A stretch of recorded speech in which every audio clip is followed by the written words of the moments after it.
Hello, everyone. March Madness continues, and the tradition of Duke is on the line against James Madison. The winner goes to the Sweet 16. The loser, as you know, adios, amigo. Better luck next time, or the last game of some of these guys' career. So they are playing with everything they have because they are literally playing for everything they have.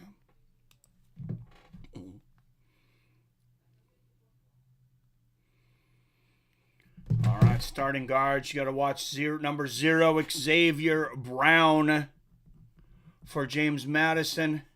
Number 1, Noah Friedel. Number 5, Terrence Edwards Jr. Number 3, TJ Bickerstaff. Number 22, Julian Wood.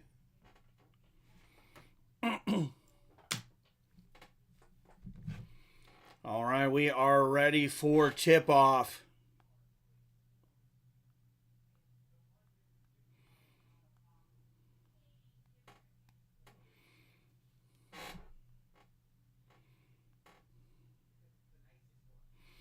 There is Flapowski and Mitchell talking to each other, a couple of the stars from the Duke Blue Devils.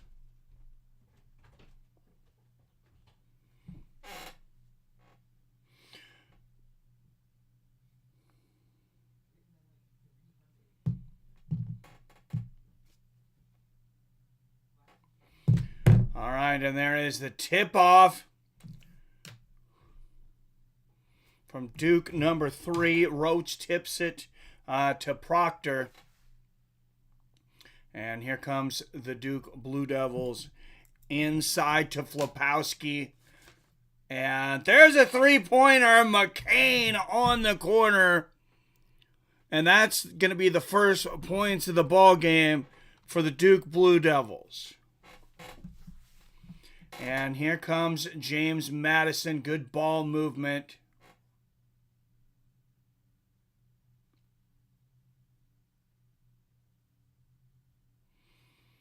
And there's a pass inside, open lane, lay-in for number 3, and we got a 1-point ball game early. 3-2 Duke, 19:03, 02:01, 19 minutes left in this ball game. And Duke has won 9 of their last 11.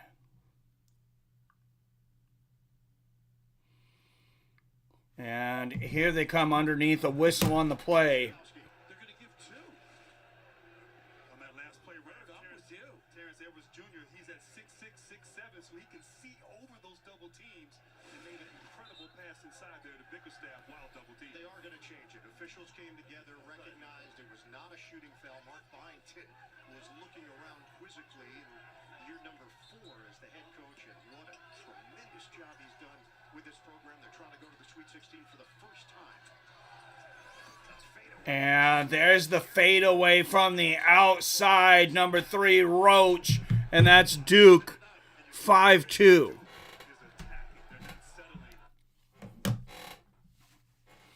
And here comes James Madison. Number 3 underneath the basket. There's a steal from Duke, and Flapowski bringing it up the floor to Roach, to Proctor.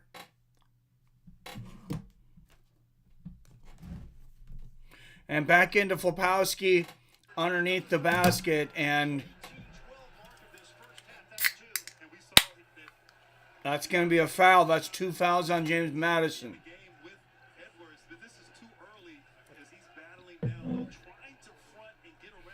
And number 3, Edwards,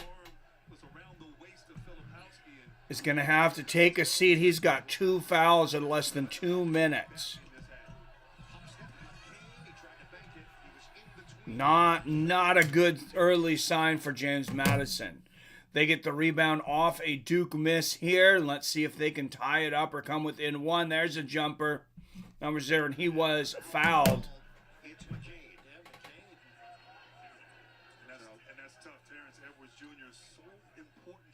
What's up, PBR Street Gang in the house? going on, my man? But he's one of those guys, over-anxious, overzealous, thoroughly enmeshed in the game. And here comes James Madison. I was just about to message you and Robert. I'll just message Robert now. PBR. And a miss there for James Madison, but they get the rebound, and Duke with the steal. That's number 25, Mitchell. And he's double teamed on the sideline. Almost have to give it up. Gives it off to Roach, who attacks the basket. Can't get it to go down. Flopowski with the rebound and the dunk. And just like that, it's 7-5 Duke Blue Devils. Excuse me, 7-2.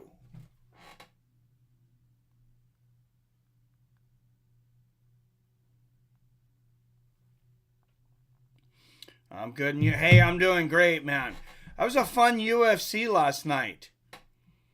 That was a fun question and answer. I liked what we did after the live stream last night, PBR. That was a good time. All right, Proctor with the ball. Beautiful screen there from Flopowski, who comes back out to shoot the three. That misses off the rim. Roach with the rebound.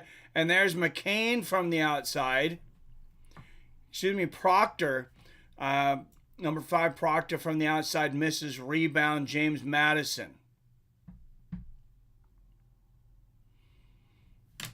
And that's going to be a block, maybe a foul on number 30, Flopowski for Duke.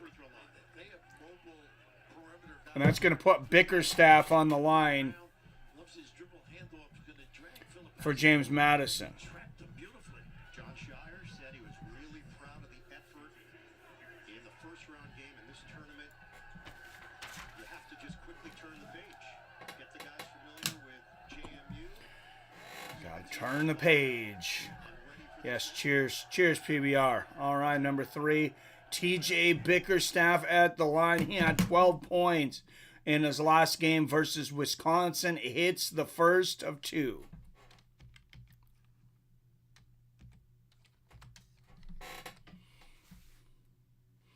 And second shot coming up here. 16:28 left in the first half.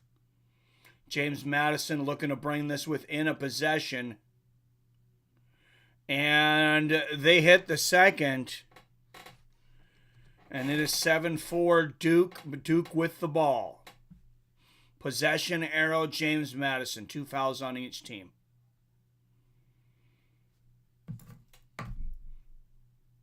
And that's McCain with the jumper inside. Can't get it. Mitchell with the rebound.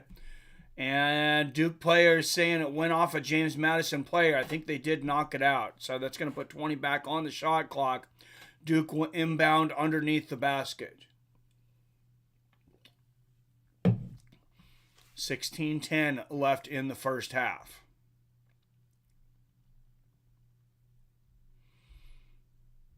And that's Proctor with the mid-range jumper. He nails it. 9-4 Duke.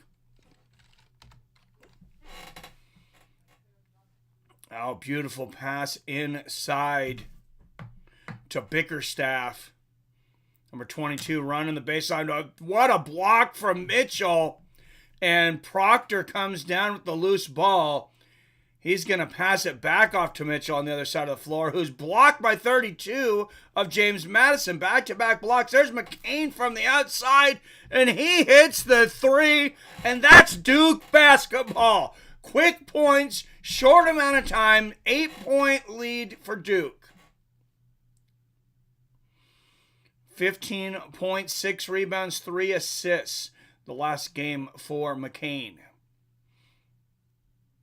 Oh, and that's definitely going to be a foul on number 15, Young, for Duke.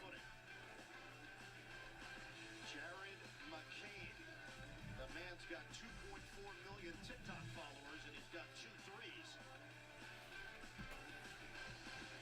There are trucks, and then there's the GMC Sierra, available with the connected driving experience. Duke, of course, been to the Sweet 16 and beyond many times. The last time Gonzaga was in the national championship, their second time in the last 5-6 years, they played Duke and came up short. They are both 4 and 5 seeds this year, but I would love to see the rematch in the national championships. Duke and Gonzaga. I don't know that we've ever had those lowest seeds in the national championship. I doubt we've had a 4 and a 5.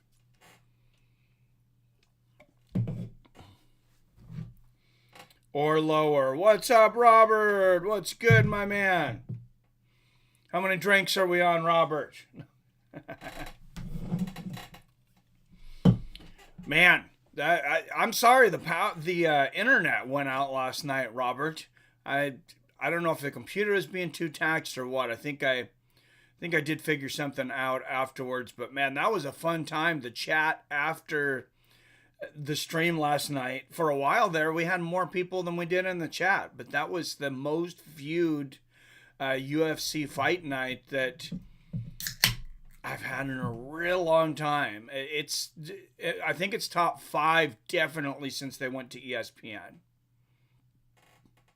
for not being a pay-per-view. So that tells you people like Rose Namajunas. I think they like Rose Namajunas, and as much as I like having the rest of the data myself, I think they like the later stream, the 7 to 10. So, and then we got a bunch of night owls because there's nobody in here now.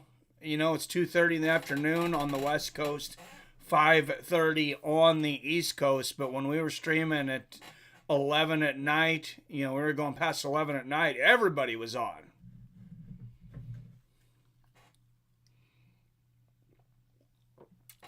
Of course, yesterday, my Gonzaga Bulldogs pounding Kansas, winning by over 20 points. Let's look at scores around the league today. Earlier, number 2, Marquette squeaked by number 10, Colorado, 81-77. And number 1, Purdue, put an absolute beating on number 8, Utah State. Like, it made them look like they didn't even belong on a basketball court. 106-67. Like, that is beyond crushing. In morning, Colorado lost today. Sorry, Billy, but hey, we're on your Duke Blue Devils, man. I'm doing Duke because this is your team. So you got one more in there. Shake it off and root on the Blue Devils, man. Colorado played a tough game, though, man. They almost won. They hung in there. I mean, against number 2, Marquette, only lost by 4. James Madison hits 1 of 2 free throws. Anytime you want to come in on the mic, if you're not working, Billy, you could help me out with these Duke Blue Devils. And McCain from the outside hits the 3. And it is 15-5 early. I think both of our teams might be better than we thought they were, though, Billy. I think Gonzaga's better than I thought they were, and I think Duke might be better than you thought they were, or both of them. Oh, man, what a block from Flopowski. He says, dude, don't you know I'm a foot taller than you? Take that back. I'm working just on break. I figured you probably were. It's pretty hard to get a Sunday off in retail. They need everybody. All right, inside.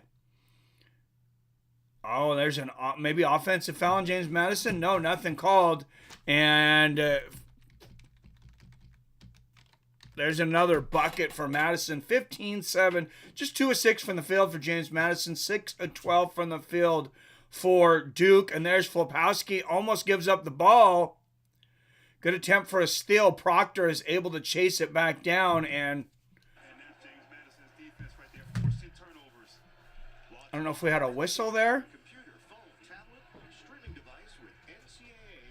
But yeah, good to see you in here. Thanks for coming in, Billy. Anybody that does come in and out, if you could leave your stream going when you leave, if possible. I appreciate it. I understand if it's not possible, but we're trying to get those watch minutes up over here. Pass to the inside to number 1, James Madison. Rejected by Duke, and here they come. And a long three-pointer, and that's going to miss. Rebound, James Madison down by 8. James Madison looking to go to the Sweet 16 for the first time in many years. Flopowski with a little block there. Everybody says hi to Billy, PBR, and Robert. And yeah, I think that foul is going to be on number 3, Roach. Yeah, for Duke. Oh, he's still on the sideline too. Dislocated, maybe. Oh no. Roach might have a dislocated finger. I think they're trying to pop it back in or something here. As I say, I don't think they liked that the camera was on there. You see 2 players came over to cover the camera, and they just moved the camera. Like he's trying to get some privacy for his pain there. Leave him alone. Got to go back. I'll pop back in when I can. Thanks, Billy. Appreciate you, man. 13:36 left in the first half. James Madison hits 1 of 2, and it's a 15-8 ball game. 13:25 left in the first half. Proctor. To Blakes. To the top to Flopowski. And Flopowski puts it up and in, but after the foul, I'm not sure if it's going to be a shooting foul either. I don't think he was in the act. Don't work too hard, Robert. That's grocery store work. It's hard work, though.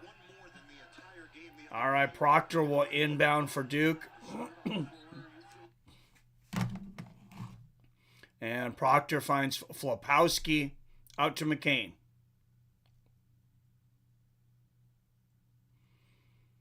Back to Flopowski. 10 seconds left on the shot clock. Flopowski double team, finds Blake in the corner. Blake misses it. And James Madison almost with the steal. Oh, no, but look at that. Proctor gets it back, number 5, and buries a 3. 10-point lead early for the Duke Blue Devils. 12:45 left in the first half. And here comes number 2 on the inside for James Madison. He will draw the foul. We'll shoot a pair. Right there, great awareness. Filipowski, offensive rebound, find the open shooter. Right now, those 5 offensive rebounds, as you said, 10-second chance points. And this team 12:39, 18-8 Duke. And yeah, Roach still on the bench with what we believe is a dislocated finger, dislocated thumb maybe. First free throw goes through for Madison.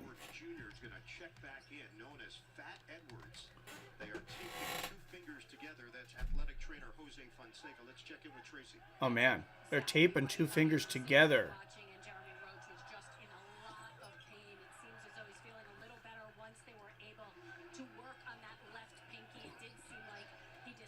Yeah, dislocated pinky probably for number 3 Roach for Duke, but they're just taping the pinky and the forefinger together there. And I think we're going to see him right back in the game. There's Proctor, and he hits another 3. Proctor on fire from the perimeter. And Duke moves to a 12-point lead.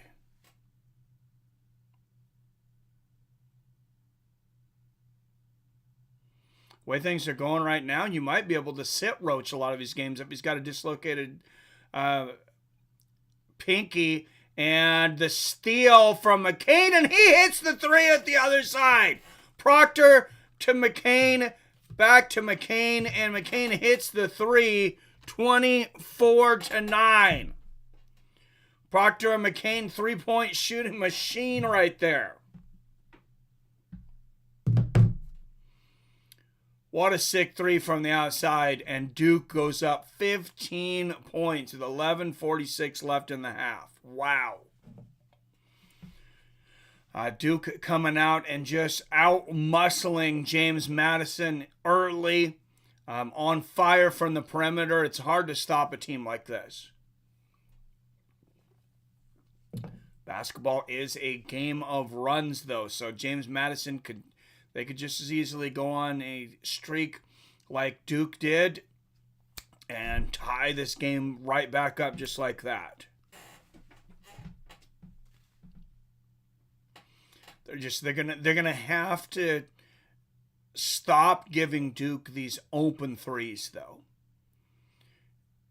3-point percentages in NCAA and NBA, they are lower than your regular field goals because they're generally contested. Obviously, it's a longer shot, but they're generally contested. You're generally throwing it, with somebody jumping at you, hand in your face, elbow in your side, hips pushed up against you, something like that. And when these guys have a straight shot at the 3-point line, nobody in front of them, I mean, they're just shooting free throws. Like, this is practice. There's nobody there. Practice. You want to talk about practice? These guys can hit it from outside if you treat it like practice.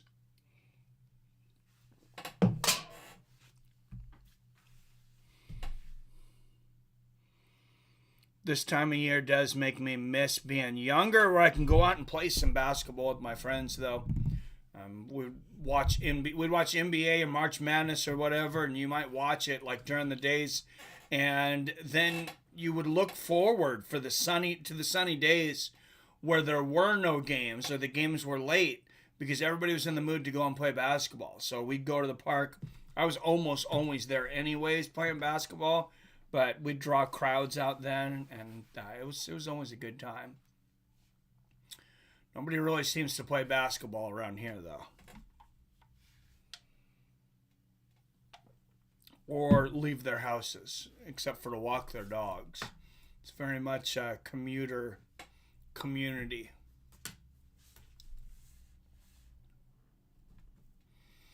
Where my daughter's at in Spokane, though, with Gonzaga, she said people are playing basketball there all the time. If we could work it out logistically, if my wife had the job over there, we would totally move to Spokane. I love that area. But I love this area too. There's more athletic things going on that side.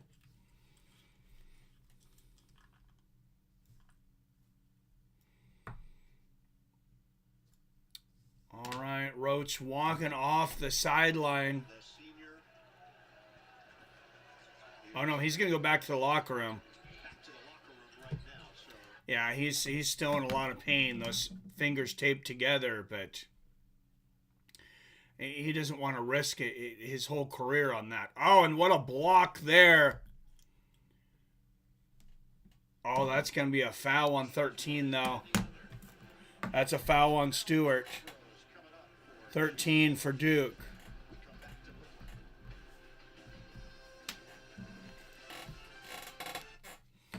Deep bench in Duke. I imagine if you want to be a college basketball player, I imagine like maybe not everybody, but a lot of people want to play for the Duke Blue Devils. And a lot of the kids coming up now, like when they were kids, they were watching basketball in the 90s, early 2000s.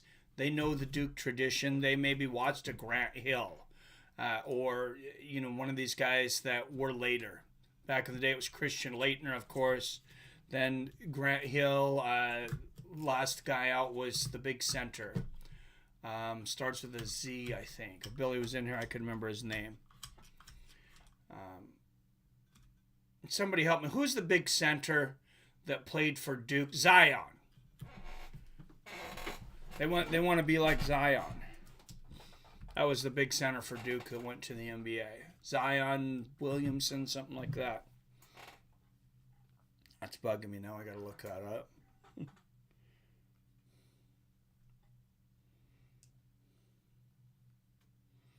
Yes, Zion Williamson. Plays for the New Orleans Pelicans now. Still only 23 years old. Yeah, that's a guy that these up-and-comers look up to. But they watch him playing Duke. Then and they want to play for Duke.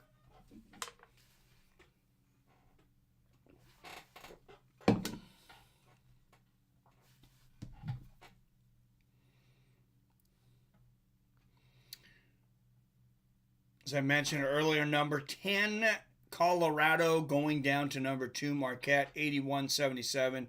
Number 1, Purdue stomping number 8, Utah State, 106-67. Utah Mormons don't like to play on Sundays anyway, so maybe they said we'll just move along. No, not really though. 3:10 p.m. Clemson and Baylor will tip off. Clemson number 6, number 3 Baylor. Baylor a 4.5 point favorite. That's at 3:10 on TNT. 4:10 over on TBS. You're going to get number 12 Grand Canyon playing number 4 Alabama. Grand Canyon 30-4 during the regular season, but they didn't play in the toughest division. That's the second round of the West region. Number 9 Northwestern playing number 1 UConn, who's been on a roll. They were 32-3 during the regular season. And they did have tough competition. Then another 9-1 seed, number 9 Texas A&M, playing number 1 Houston, who was 31-4 during the regular season.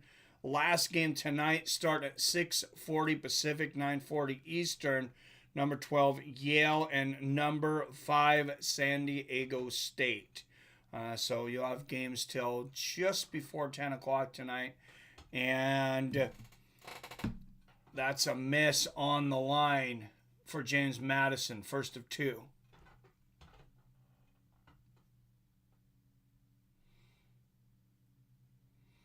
And that one won't go down. In and out. So number 15 missing both free throws for James Madison. Here comes Duke.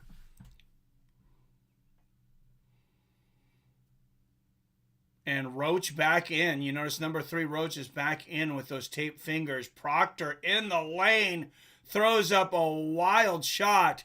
James Madison comes up with the loose ball. And they've got some work just to cut this to single digits. Number 5 slicing and dicing gets through for the lay-in. That's Edwards. Back in with 2 fouls, which is huge, but they got to do something. Proctor and McCain, 20 points between them for Duke, 4 points, just 4 points for the rest of the team.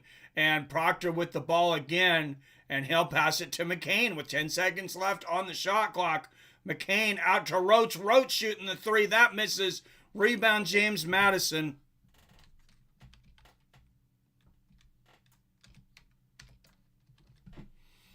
And here comes James Madison. 15 under the basket. That's Carey.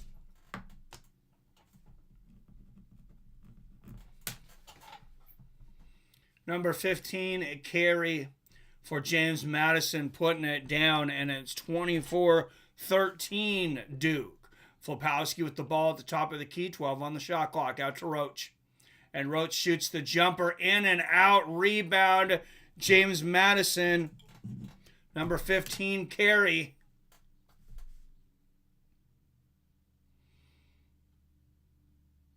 And Carey with the screen. That's Edwards with the ball. Passes it back inside to the center. Carey. 7, 6, 5 on the shot clock. They're going to have to make a tough shot here. Tough 3 out of the corner. Misses. Rebound Duke. That was Edwards out of the corner. Pressure to take the 3. And Duke brings the ball up by 11. That's McCain with the ball here. And beautiful screen there from Flopowski. Back out to Flopowski, back to McCain, and he cuts through 3 defenders and lays it in. McCain on a run here. It's the McCain and Proctor show. 22 of the 26 points for Duke have been scored by the combo of McCain and Proctor.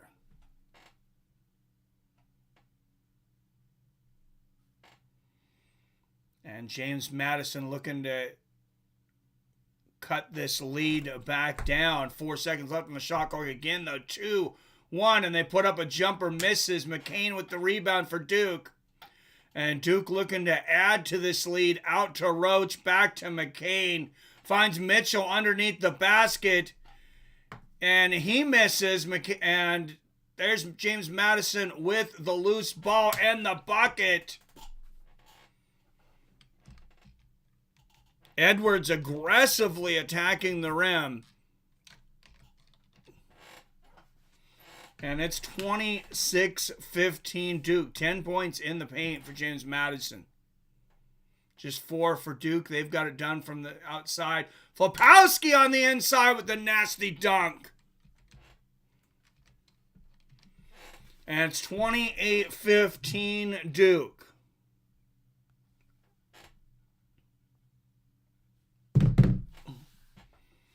And here comes James Madison. There's Carey from the outside shooting the three, misses. McCain with the rebound.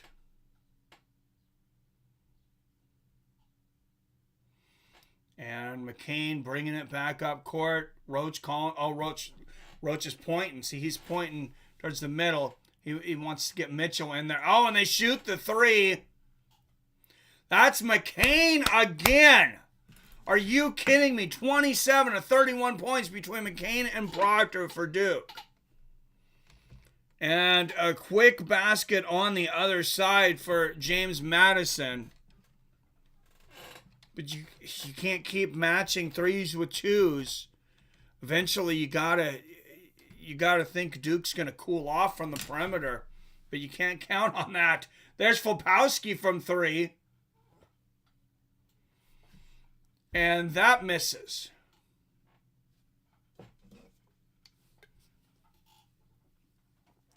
And 6:39, they're going to call a TV timeout. Upset-minded James Madison trailing number 4 Duke. 31-17 with 6:39 left in the first half.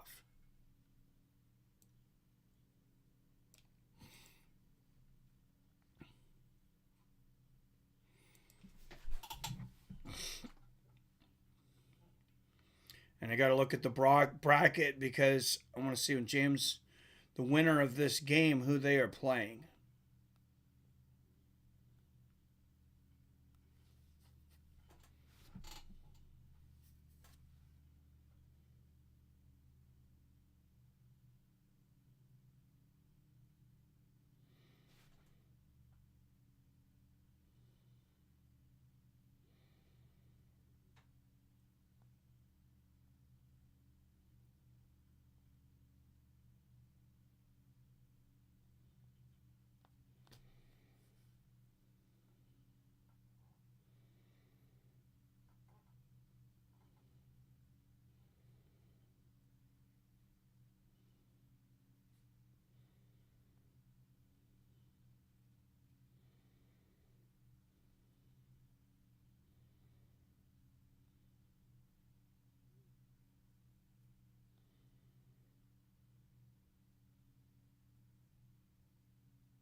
So I'm trying to find Duke on this. Oh,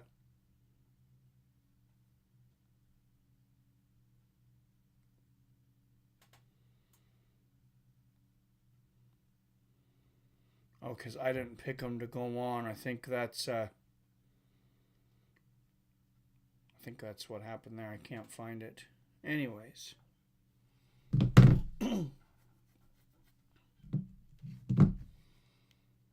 Who does the winner of Duke versus James Madison play?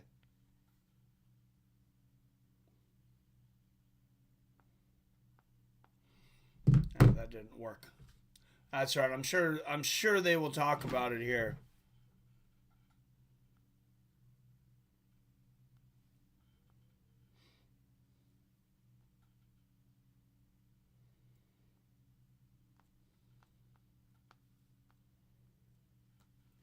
So I got to look at games tomorrow here too. Oh, no games till Thursday.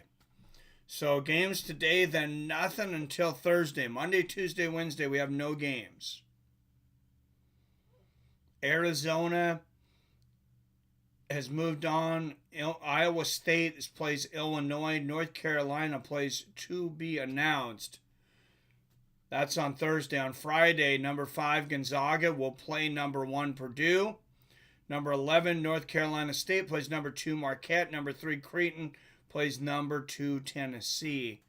That is on Friday, but we'll have several days off of the NCAA tournament. And here's McCain on the inside, and he has fouled. Number 0 McCain for Duke going down.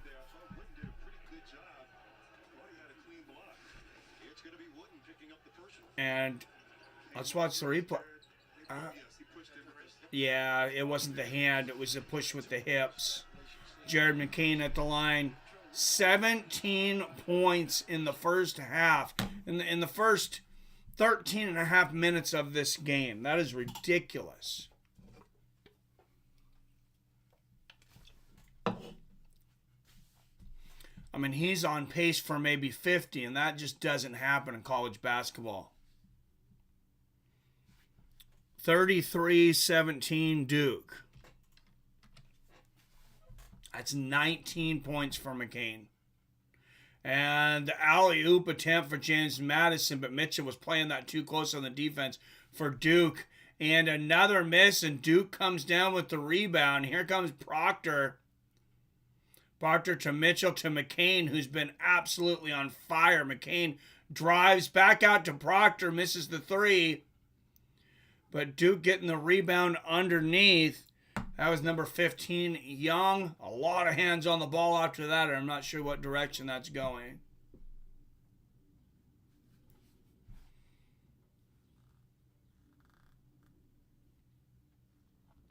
And Duke will inbound the ball.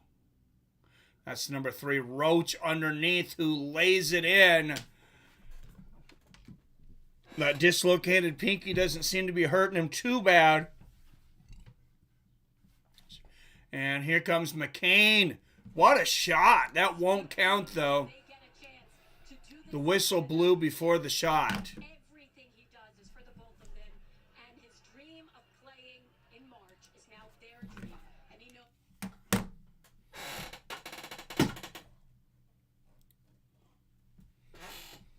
And here we go with the camera focus again. There we go.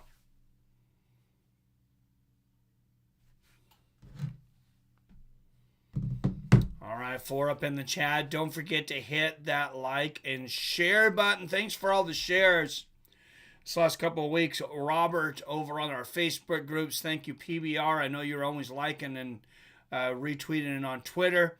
There's rebound from Young, and he'll pass it off to McCain.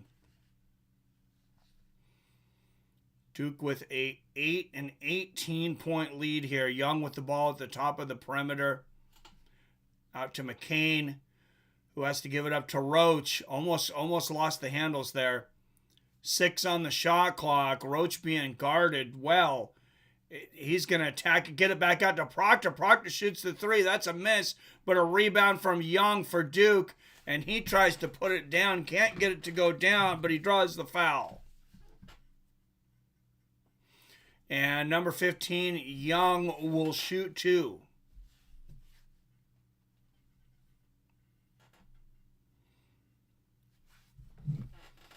And actually, I'm going to share this over on Twitter and tell people, join us. And the first of 2 goes in for Young. Well, I don't know. This is kind of a blowout game.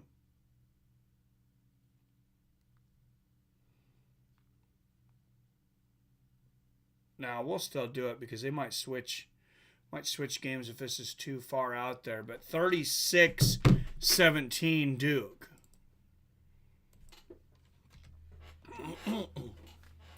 So 19-point lead for the Duke Blue Devils. And James Madison, they got a lot of digging to do underneath the basket. Oh, that's a nasty foul from McCain on Bickerstaff. I like that in Friday. A great spot-up shooter, but also can put the ball on the glass and make a play right there for his teammates. And Young not giving up anything easy defensively. And right now, 4:49 left in this first half. They got to make a little bit of. All right, Bickerstaff at the line. Yeah, James Madison, they definitely got to think about going on a run here.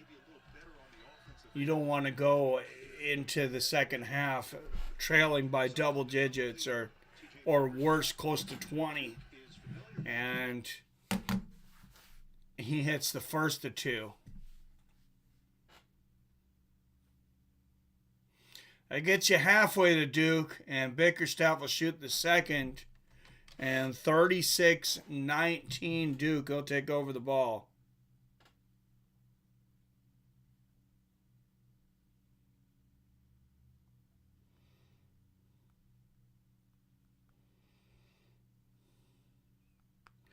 And a quick basket at the other end for Duke. Flopowski attacking the rim. And that's going to be 38-19 Duke.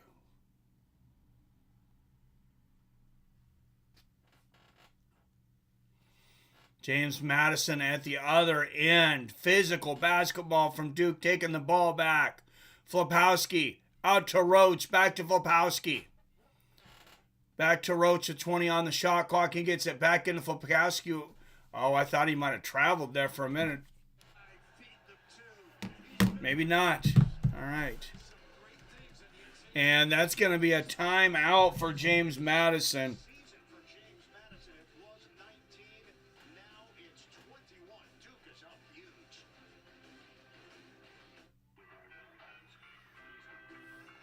So there's the link there in Twitter. If you can hit that repost. If you could, anybody that can like that post, repost it, comment on it, get some activity on it, that would be much appreciated.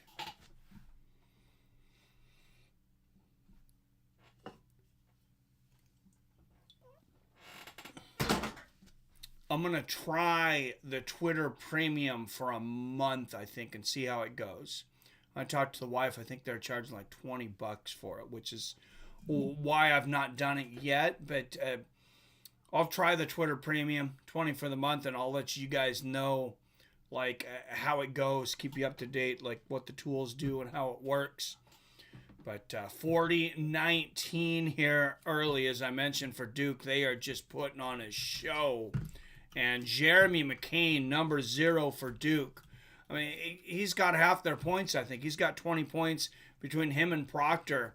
Like, they are most of the points on the team. I think they're at least 30 out of the 40 points.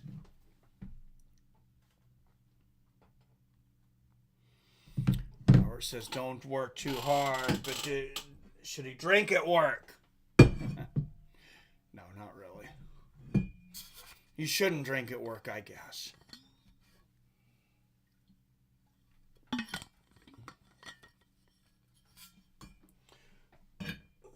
But if this is work, I'm drinking. I drink that alcohol. Cheers. What's everybody drinking, smoking? What are you down, Robert? Robert's on 20 beers already. 3 o'clock in the afternoon. I know it's 6 in the evening there, Robert, actually. But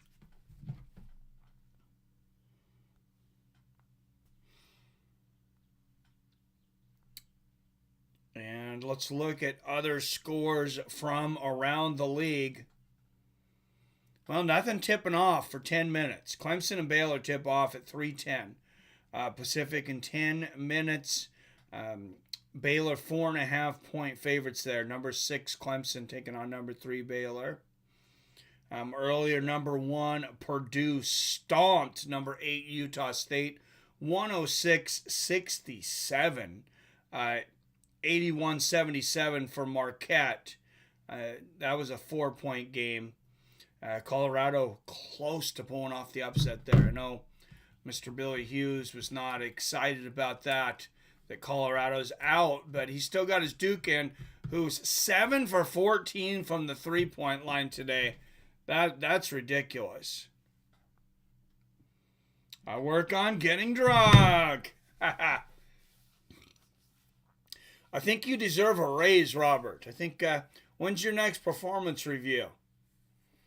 And a short hook misses underneath for James Madison, but then number 3, Bickerstaff, going to shove it back up in there, but I believe it was after the foul. Great defense by Filipowski, contesting without fouling on Edwards, and Lake's down there fighting. But no, it's Filipowski. I was going to say Filipowski, he hit him right in the face. The announcers are here saying Filipowski guarded him without drawing contact, and then you watch the replay, he just smacks him right in the face. So I guess it's MMA basketball. Been drinking for 9 hours now. We do need some MMA basketball. I would totally play. But, man, can you imagine leg kicks? Can you imagine leg kicks in like 5-on-5 basketball? Somebody's going up for a jumper at the 3-point line, and they come down, you just kick their legs out from underneath them.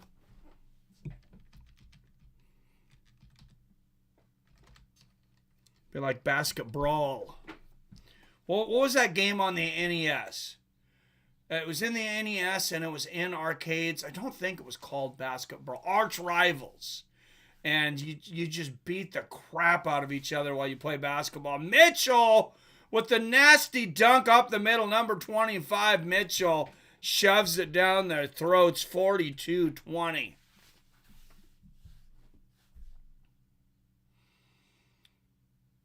And Duke now with more points in the paint than James Madison, also 14 for that. And there's a three-pointer from the outside for James Madison. That was number 1, Noah Pradell.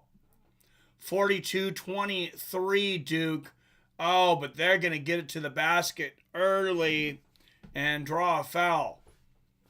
That was Blake's attacking the basket, and I believe that whistle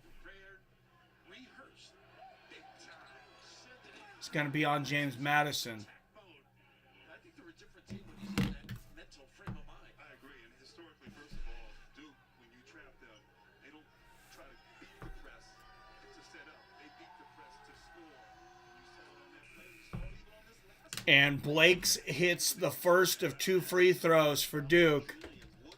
So Edwards will rotate.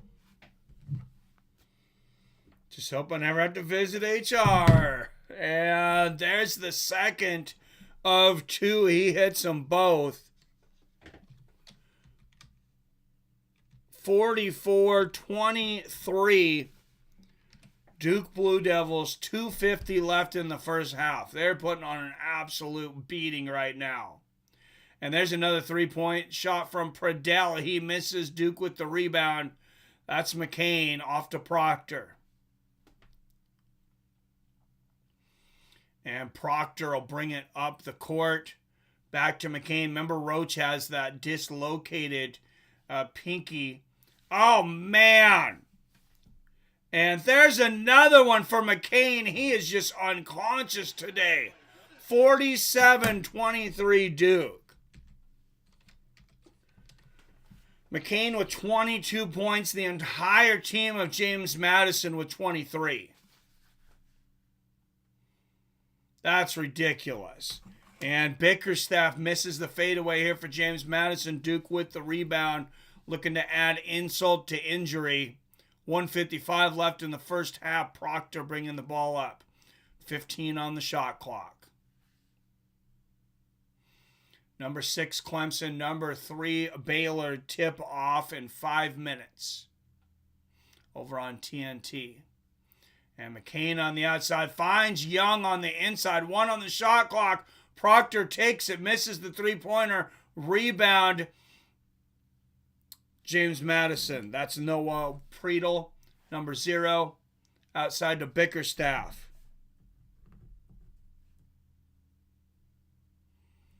Back inside to Bickerstaff. They'll double team him, and he loses the ball.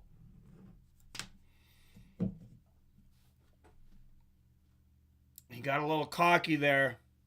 I think Bickerstaff got a little cocky trying to take on 3 guys at once. Not a great move there. James Madison, they got a lot of questions right now, and they're not finding many answers. PBRS has got a bitter Mai Tai going, which is a Mai Tai with the addition of Campari. Nice.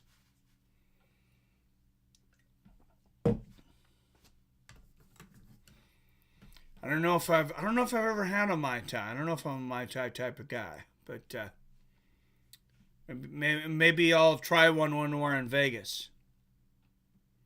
PBR.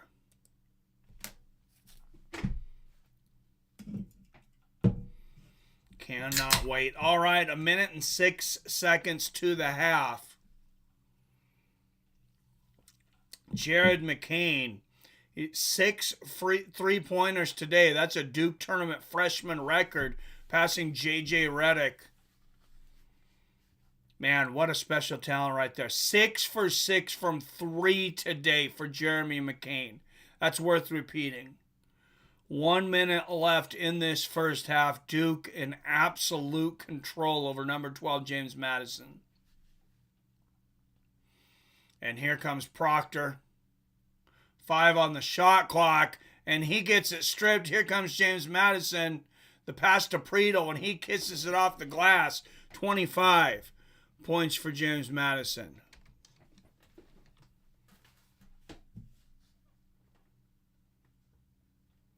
And McCain needs a few baskets to catch up with James Madison. He's now 3 points behind him. 20 seconds on the game clock.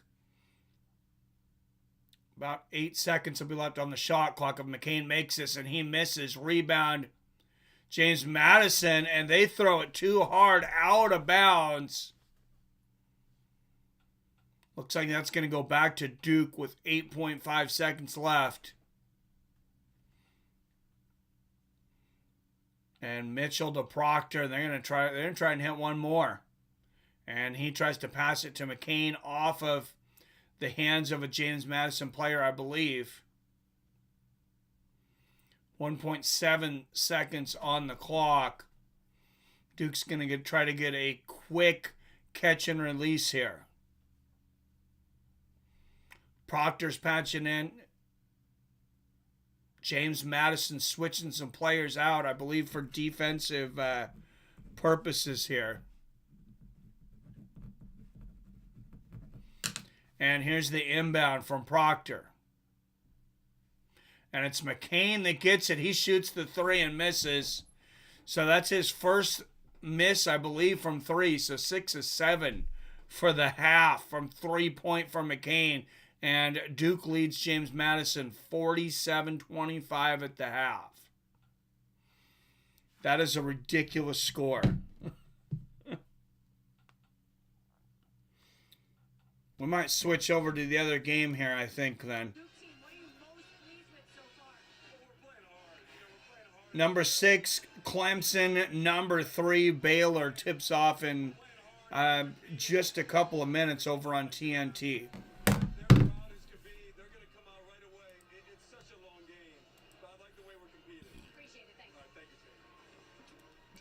So I'm going to switch the whole title for this then.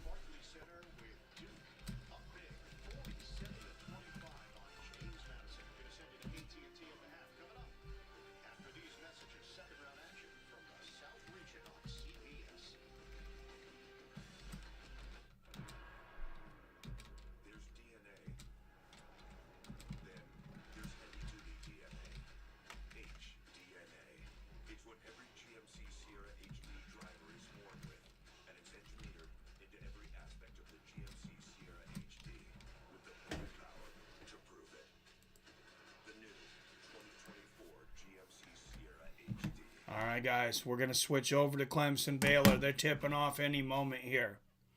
And as I said, that is over on TNT. So if you have HBO Max, like I know, Rob, you were saying you guys do now, it's going to be over there.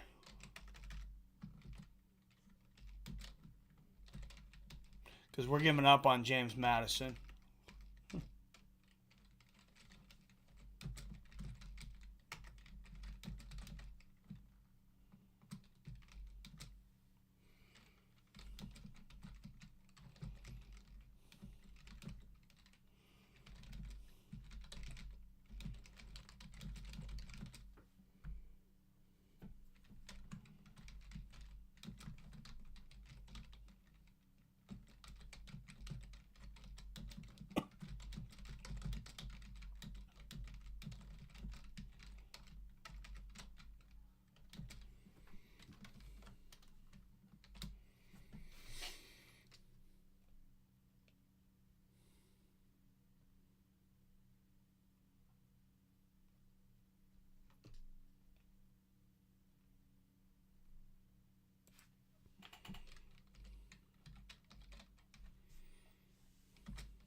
right, switching over to TNT, guys.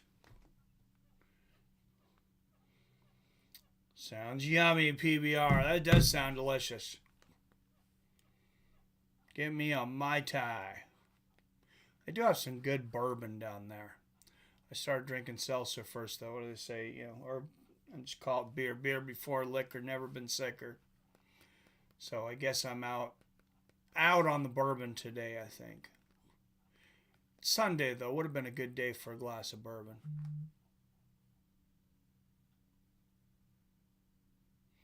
Maybe tomorrow.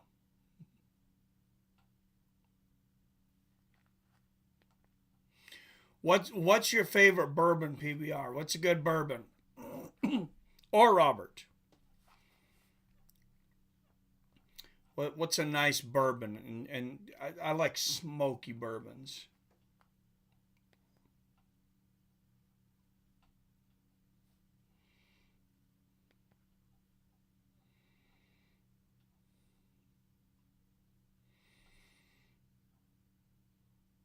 I like my bourbon to smell like I like my women.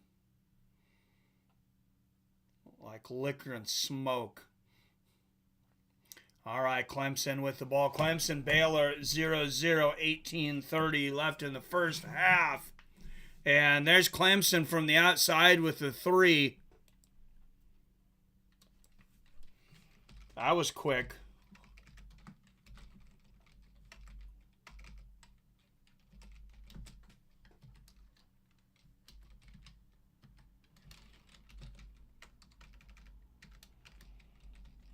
And Clemson on the inside blocked, but that's going to be a foul on number 5 for Clemson. Oh, I forget, though, now. New game. I got to learn all these players. All different players. Oh, no.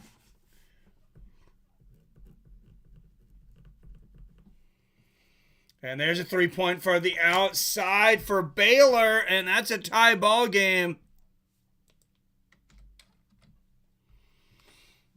3-3 in the first half, 1-for-1, both teams from the 3-point line.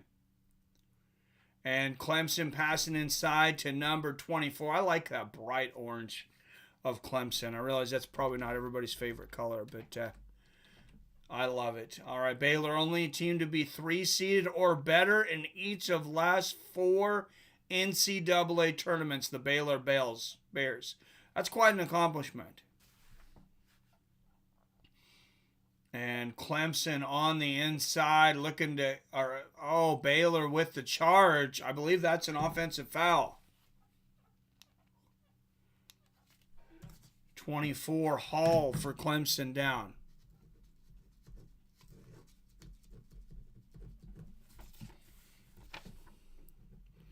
Yes, and Clemson will take over.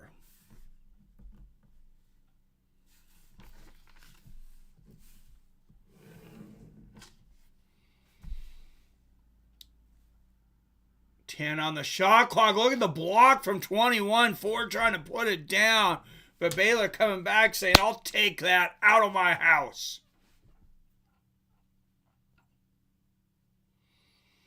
And number 10 for Baylor. Just a sweet little soft lay-in off the glass. Gets it done. 5-5. And Clemson with the ball on the inside. To the inside to number 5. Putting it down. And 7-5 Clemson. And here comes Baylor back after low-scoring ball games the last couple days. These guys are shooting the lights out so far. I believe that's going to be out on Clemson, back to Baylor. Oops.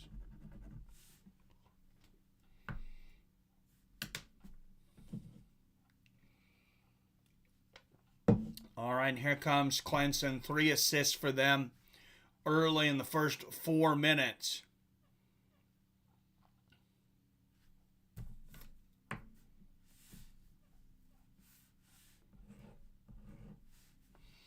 And there's number 11, Hall, with the screen. Oh, and the beautiful pass inside. But that's going to be a foul on Baylor. They will go to the line. That's 2 on Baylor for the half. That's going to be on Misi, I believe. 21 Misi fouling number 4 of Clemson, Shefflin.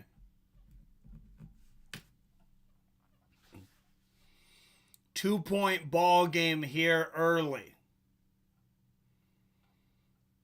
The Bears and the Tigers. And in a real fight, it depends on the bear, but you get a grizzly bear. I think I'll take a grizzly bear over any tiger.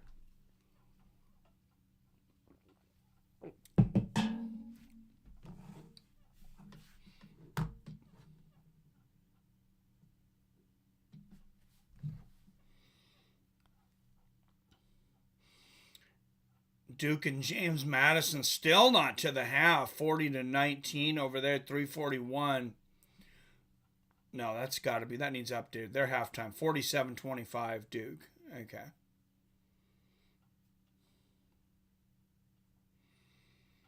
Now, in just about 50 minutes, number 12 Grand Canyon and number 4 Alabama will tip off. Alabama 5-point favorite on that one. 30 minutes later, number 1 UConn takes on number 9 Northwestern. About 45 minutes after that, number 9 Texas A&M tips off against number 1 Houston. 1 hour later at 6:40 Pacific, number 13 Yale will tip off against number 5 San Diego State over in the East region. But yeah, it does sound yummy, but isn't alcohol yummy? It is delicious. Anybody going to see that Godzilla versus King Kong movie? Like, I don't know if the theaters are going to last, and I mean, I don't know that that's absolutely such a bad thing. One of the biggest issues, I believe, and Robert was talking about this yesterday, that's going to cause, though, like the new Roadhouse. They made that movie. He was saying they made that movie and put it on film to be shown at the theaters in IMAX. And it ends up on Amazon Prime, and I don't think they got near as much out of that as they would have. Hopefully they ended up losing money by the time Amazon bought it. That I gotta really hope. But I was talking with the wife and the kid earlier, saying all of these movies that are coming out now and the ones that used to come out in the past, like, they're missing all those DVD sales, even series. Like, everybody would have DVDs in their house. You guys remember, early 2000s, even definitely 10 years ago, you'd walk into somebody's house and there's shelves of DVDs. $20-$30 a pop or more. All right, number 24 underneath for Clemson. Hall misses the finger roll. And here comes Baylor. Down by 2.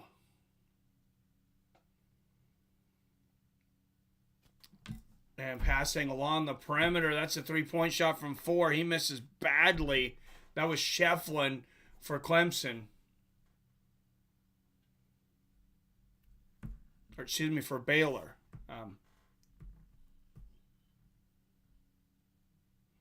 14 on the shot clock. 3-pointer from the outside.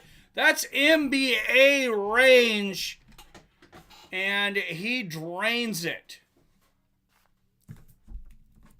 2 for 2 from the 3-point line for Clemson today. And good rotation at the top of the key here for Baylor. Beautiful pass underneath, and he'll be fouled at 14:52 left in the half. That's number 4 for Baylor, Shefflin.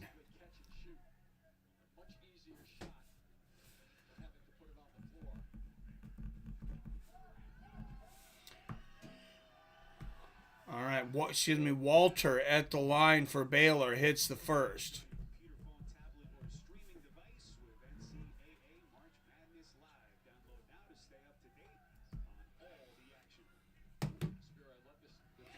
And he hits the first of two. And both. Both of them go down. There's the Clemson Tiger, their mascot there. 4 field goals made by 4 different players for Clemson. They are keeping it fresh, as the kids say. And there's a 3-pointer from the outside. Another NBA 3 for Clemson. Wow. They are shooting the lights out here. Number 6, Clemens, looking to upset number 3, Baylor. And there's number 11 going baseline. There's the nasty dunk from Baylor. That'll give their fans something to cheer about. What's up, Adam? We got a couple drive-ins over on this side of the water. I think they'll outlast the theaters. Probably, man. Drive-ins are the best. Those are better because at least you do something different. It's outside. And Hunter for Clemson putting it down. Number 1, Hunter with the lay-in there. And Clemson up 15-9 early. 13:35 left in the first half. And Baylor passing along the perimeter. That's a 3-point attempt for number 11, and he hits it. And it's a 3-point ball game. 15-12 Clemson. Clemson with the ball, the lower seed. 3 for 3 from the field goal, from the 3-point line for Clemson. 2 for 4 from Baylor.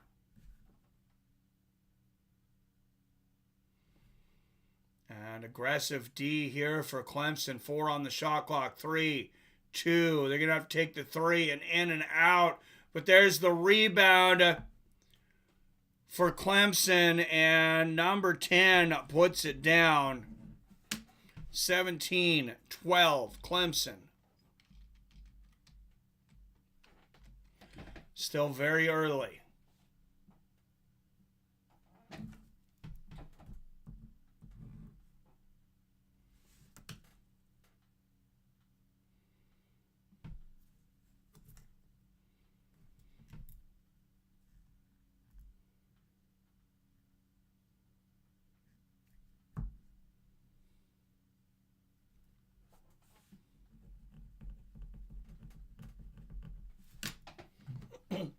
Haven't been to a movie theater many, many years. Could be 30.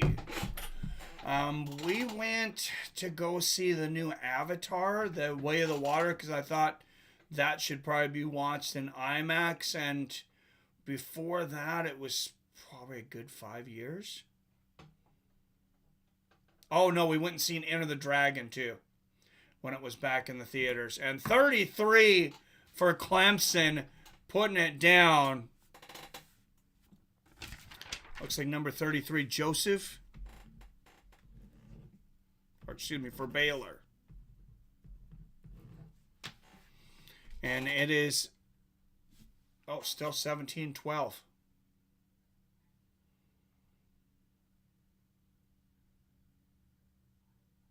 So apparently that didn't count. Possession arrow to Baylor.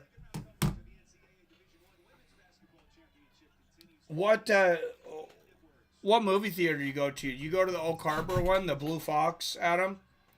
I don't really care about seeing most movies. Every time a new girlfriend comes along, I get introduced to her favorite movies, and they're all new to me.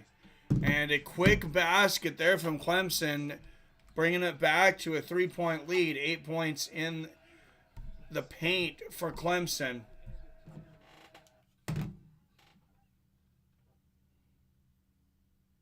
Twelve, 11, 10 on the shot clock.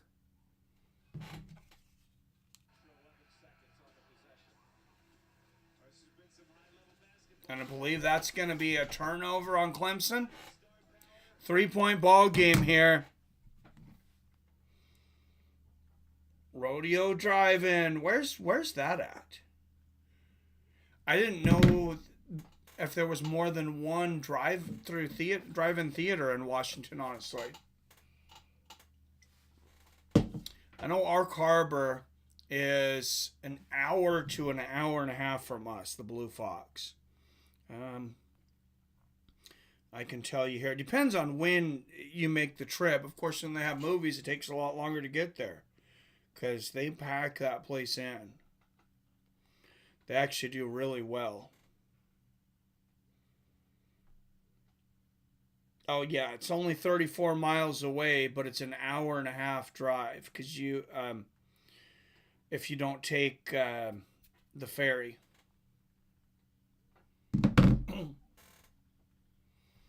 So hour and a half, that's without traffic.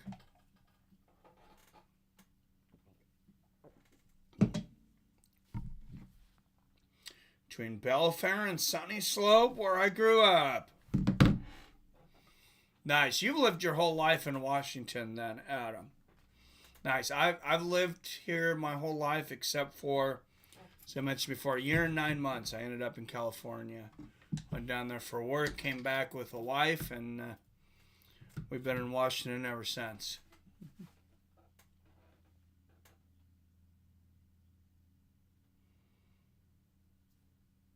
AEW wrestling returning May 30th. I know a lot of people are that are into wrestling. You guys are into the AEW over WWE right now.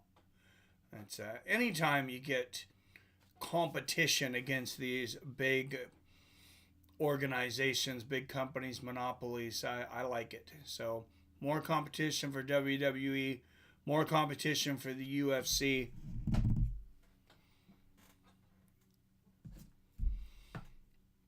Somebody mentioned, I can't remember who it was, maybe it was Robert, had mentioned that Scott Coker is already running a new MMA organization, so it'll be interesting to see where that goes. Of course, he was former CEO of Strikeforce and I believe Elite XC, and then Bellator for many years now. It's another drive-in just south of Shelton called the Skyline. We got two. Never been to the Skyline. Oh, nice. So there's at least 3 in the state. And the one I grew up going to, Adam, I'm in Eastern Washington. Grew up in southeastern Washington in Walla Walla. And they had one at State Line at the border. Right before you go into Mountain Freewater. It was just about 8 miles from us in Walla Walla. So it's a 10-15 minute drive maybe. And that's pretty much the only place we ever went to see movies. My parents didn't really like to go, but I could get a ride sometimes with aunts and uncles or something. 11:32 left here in the first half. Clemson with the ball.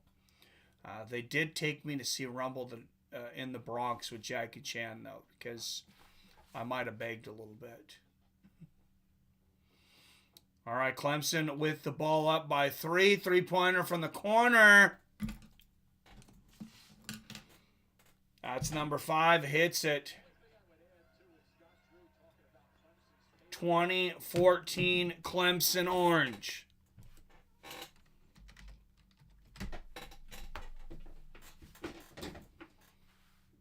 And Clemson with the steal.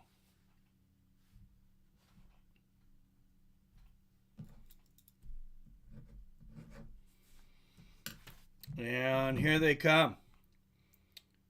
Drive-ins fit the country atmosphere. Absolutely. And there's another 2 points for Clemson. That's a quick score for them. And number 6, Clemson, leading number 3, Baylor, 22-14. With 10:25 left to go in the first half. Could have the makings of another upset. 8 left on the shot clock for Baylor. Oh, that was a bullet of a pass inside to number 15. He lays it in. 16 points for Baylor. So 22-16 Clemson Tigers. There's the 3-pointer from number 21 from the outside for Clemson. Misses. Baylor with the 3-pointer from the outside. That's a miss. Rebound Clemson.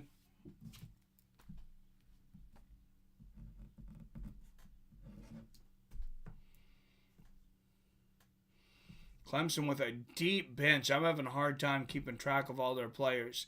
I got a whole line here of players that have came in and out. And Clemson with the miss. Baylor gets the rebound, down by 6.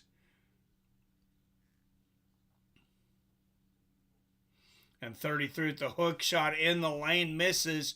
Rebound Clemson. Clemson Orange bringing the ball up the court, up by 6. 22-16, 9:07, 9:05 left in the first half.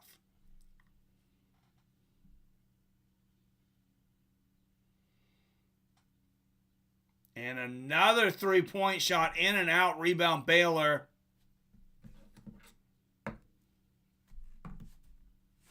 That's number 4, Walter, for Baylor with the rebound. Almost a Clemson steal there. They almost threw it away. And Chef from the outside. Excuse me, that's Walter, and he's fouled from the three-point line. Let's see if they call it a shooting foul. Clemson offense kind of spread in the floor.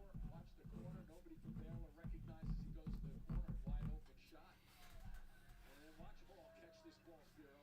Right down by... Yeah, look at Hall putting that up, or the beautiful jump shot. A big man with a shooter's eye. Jacoby Walter at the line for 2. And that's 6 points for him for the game. Hits the first of 2.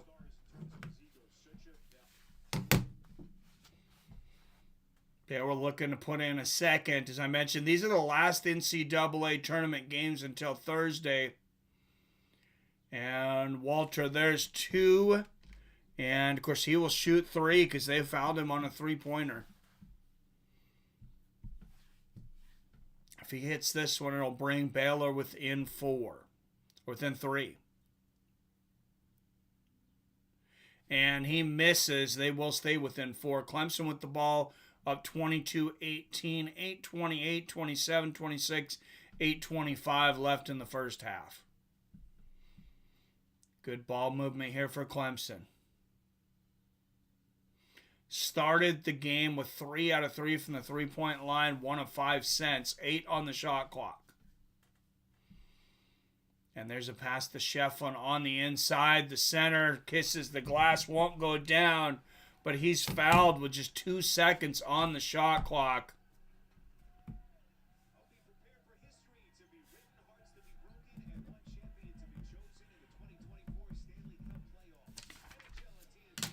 All right, 6 up in the chat. Don't forget to hit that like and share button.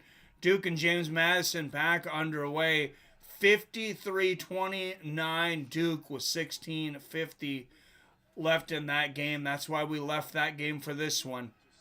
Ian Shefflin at the line hits the second of 2. And that puts Clemson up by 5, 23-18. Still a much closer game than Duke and James Madison. Baylor with the ball, looking to cut this back within a possession.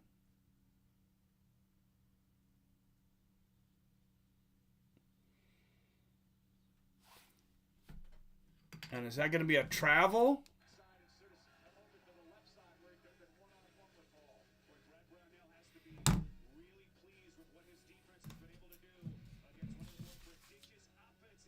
Maybe that's just a TV timeout. 7:45 left in the first half. Clemson 23, Baylor 18. All right, 9 up in the chat.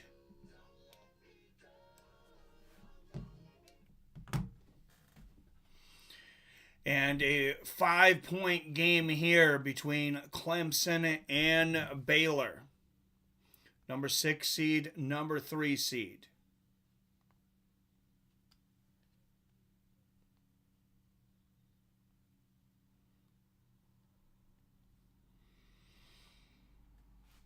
On Thursday, number 3 Illinois will play number 2 Iowa State.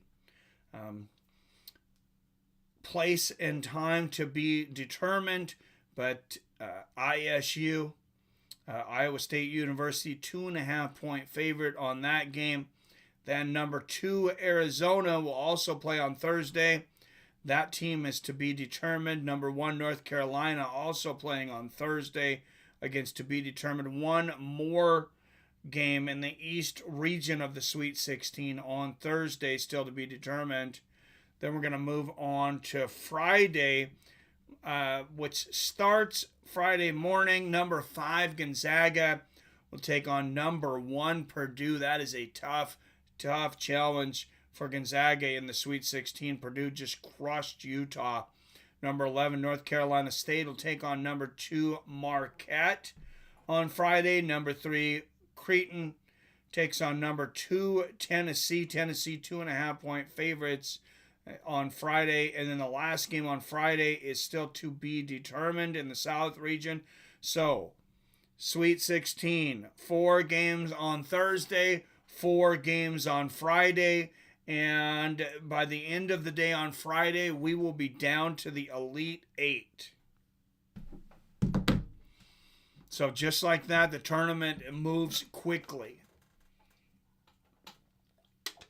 It's just the days in between. As we mentioned, after today, Monday, Tuesday, Wednesday, no NCAA basketball.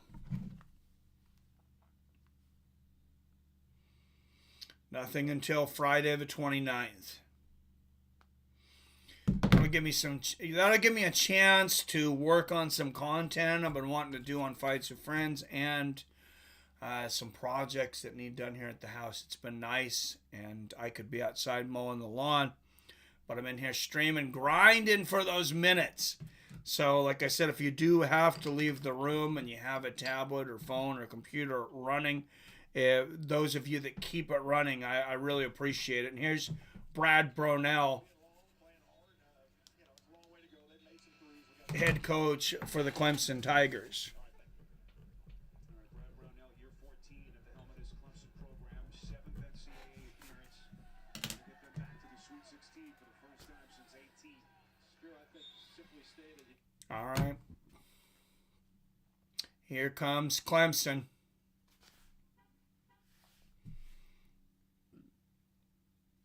As I mentioned, this is the first time Clemson back in the Sweet 16. Oh, and there's a shot from number 11 for Clemson. He puts it down. Bridges.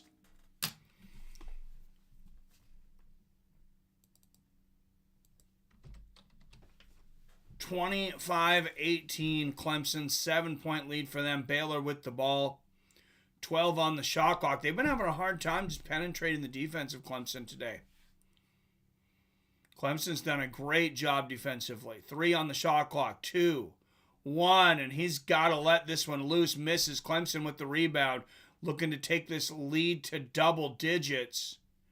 Oh, and there's a pass to absolutely nobody. He got a little too fancy there.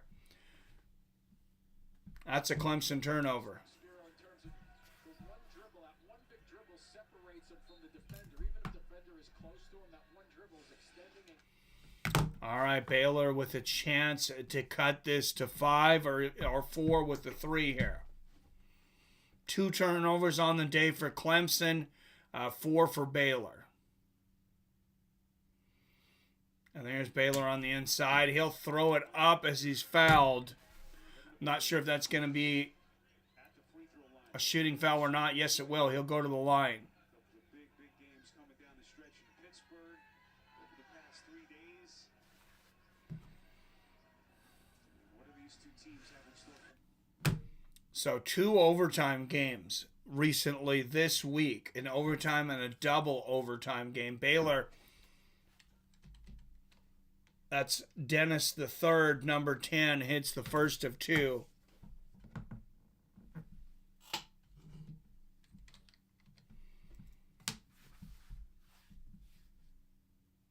And he'll hit the second to get within 5. 25-20, Clemson. 6:30 left to go in the half. A lot of time to play in this half. For Baylor to cut that lead or for Clemson to extend it. And inside to number 24, Hall. He is posting up, and that might be an offensive foul. Yep, that's the second foul on him. I believe they were both offensive, and yeah, he just... Oh, see, he kind of bumped him the first time. Yeah, that was a bit of an acting call there. But that's 2 fouls on P.J. Hall. He did bump him the first time. The second one was just maybe barely made contact with him, and he just fell to the ground. A little bit of a flopping play there from Baylor.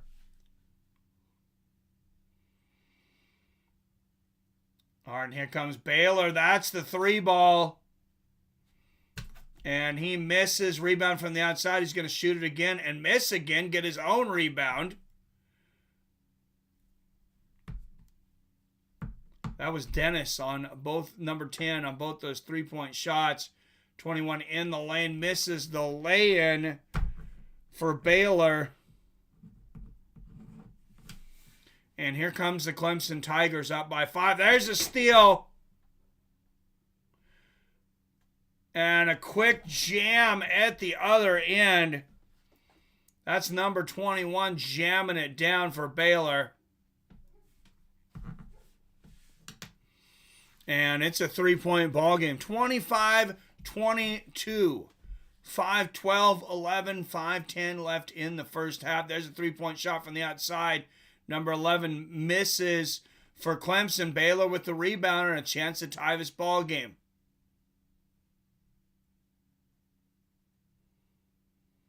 Oh, and a block on the inside there from Clemson.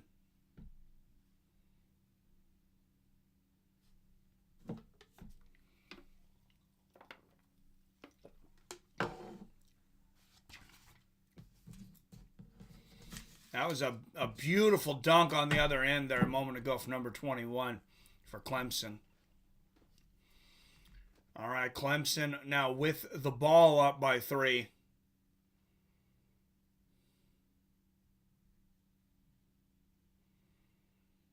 And they drive straight to the basket. There's a miss. Baylor comes up with it. Chance to tie again.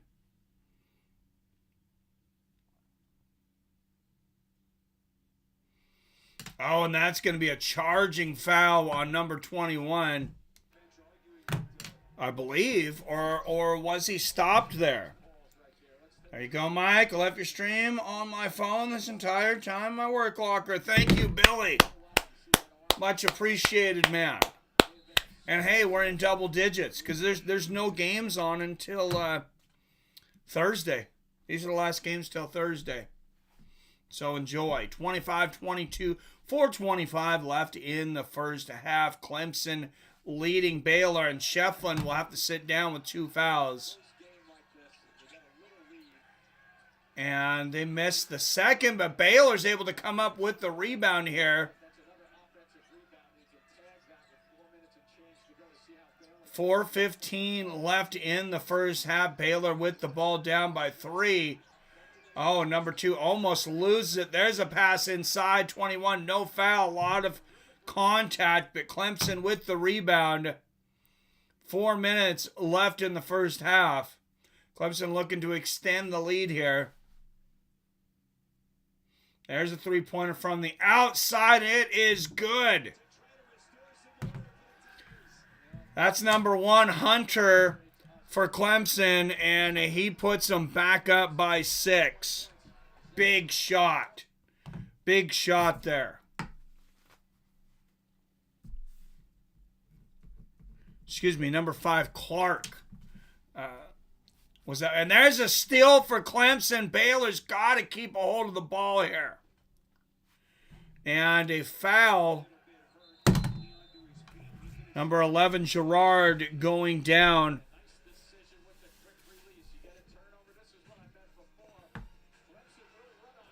for Clemson.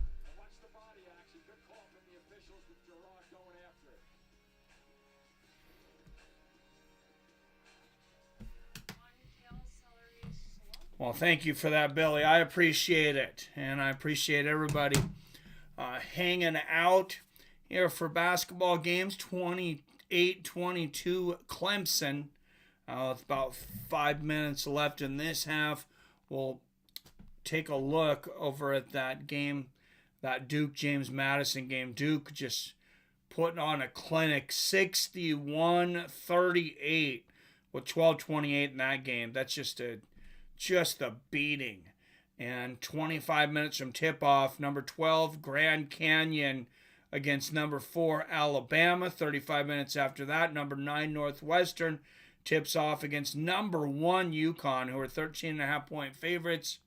They'll probably win by more. Number 9 Texas A&M will take on number 1 Houston. That's a 8.5-point swing. And then number 13 Yale takes on number 5 San Diego. That one tipping off at 6:40.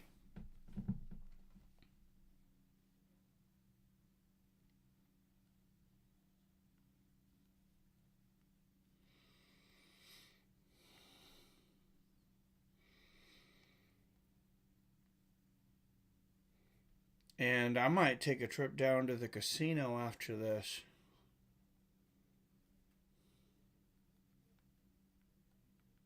After this game, of course.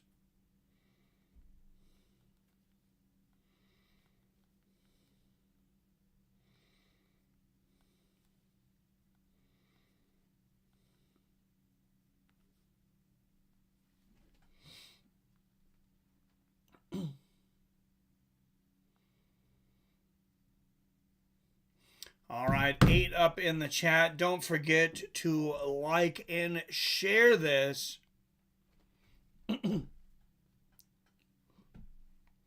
Like PBR shared it over on Twitter. Thank you, PBR. With the reply and the and Robert. PBR Street Gang, the like, the repost, and the comment. Thank you guys. And right after that, we have more people in here. So if you got to hear from Twitter or a Facebook share, let us know. We want to know how everybody gets in here. Just like as I always say, make sure and let us know if you got a notification too. Baylor just 1 field goal in the last 10 minutes and 14 seconds. They're pretty lucky to only be down by 6. Number 11, Bridges for Baylor, going back to the locker room here, I think.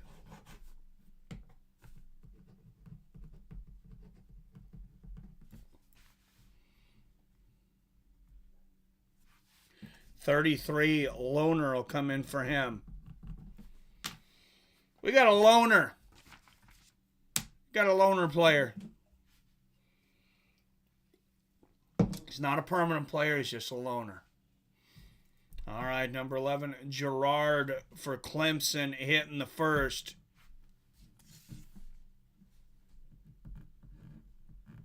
And he hits both. 8-point lead for Clemson, 30-22. And two fouls on Jaboni Walters for Baylor. They need him in there. Number 33 under the basket, posting up, can't get it to go. Clemson with the rebound, up by 8, 3 minutes left in the first half. And here comes the Clemson Tigers.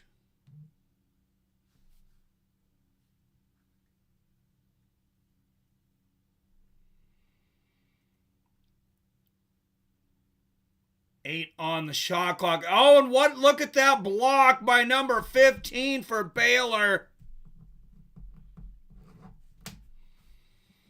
Beautiful block there. 2.5 minutes left in the first. Baylor's missed 10 of their last 11 field goal attempts. And like I said, they're lucky to only be down 8. Going for the alley-oop there. Clemson breaking it up. That should go back to Baylor with 10 left on the shot clock. Number 11 for Baylor coming back in the game. That's Bridges.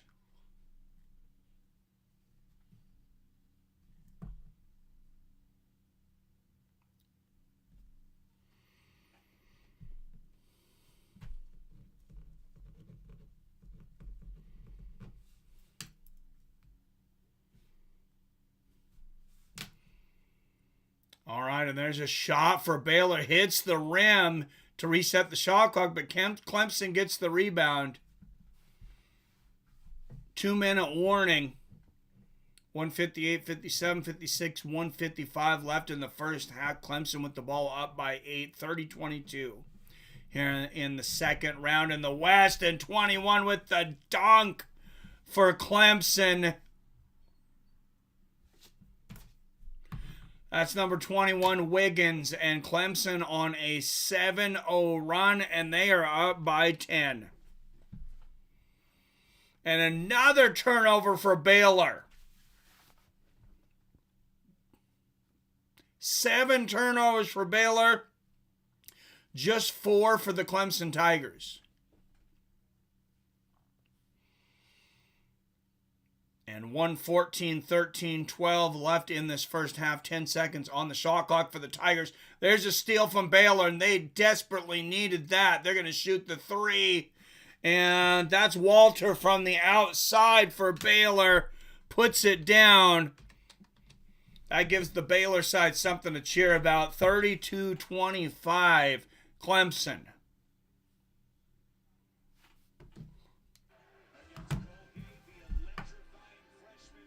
And we're going to see a timeout here.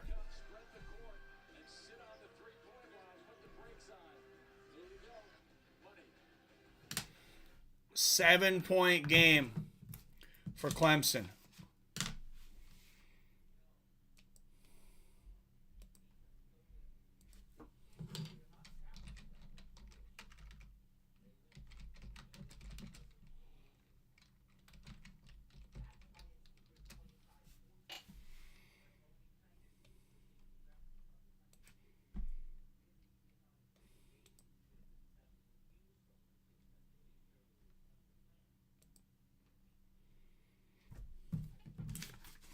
And I'm going to get the at least the starting players that I'm missing here for both teams. Number 1 for Clemson, Chase Hunter. Number 11, Joseph Girard. I know I've just been saying Girard there. Number 5, Jack Clark. For Clemson, number 4, Ian Shefflin.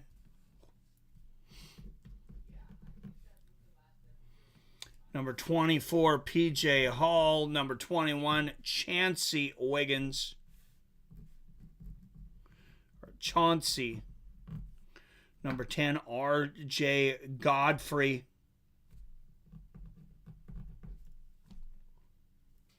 And number 2, Dylan Hunter.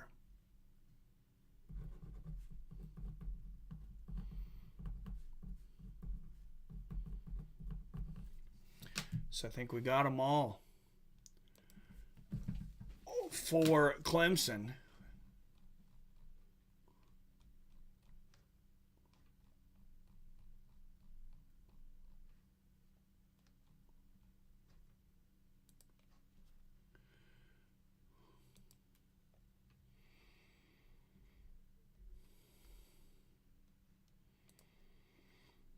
And let's get the players for Baylor. Number 10, Ray Dennis. Number 11, Jalen Bridges. Number 4, Jacoby Walter. Number 2, Jaden Nunn.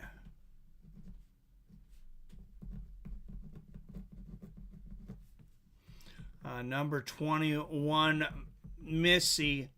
Eve Missy, like Eve Edwards, Yves. Number 15, Ojanwunu, or Ojanwuna, sorry, Josh Ojanwuna.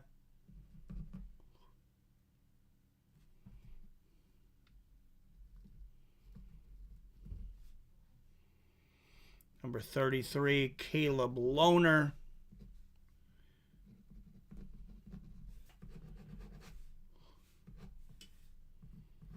And number 1, Myro Little.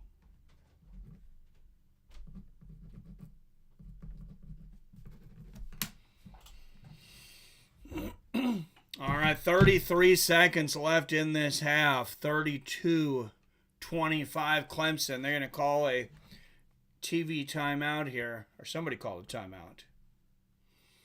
All right, 5 up in the chat. I think I finally got everybody here. And then I'll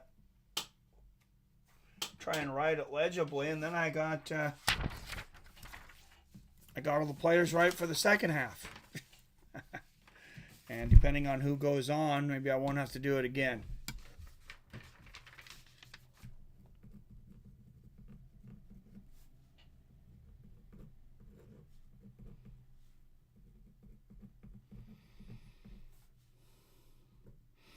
We're going to have some call-ins at the half. If anybody wants to call in, chat about anything, basketball, MMA,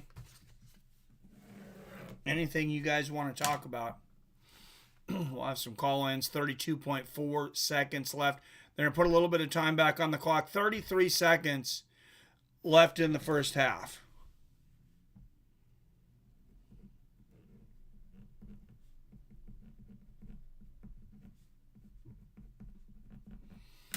And Baylor going to take the time here. 6 seconds between the game and the shot clock. 15 on the shot clock. Baylor going to run it down. They're going to try and run the game clock down as close to about 5 to 7 seconds as they can. 5 seconds left in the shot clock. 4, 3. Double team Baylor. They take a 3 out of the corner with 2 seconds left. Misses. Clemson with the rebound. 3, 2, 1. He'll get a jumper. Oh my goodness, are you kidding me? What a buzzer beater from Clemson.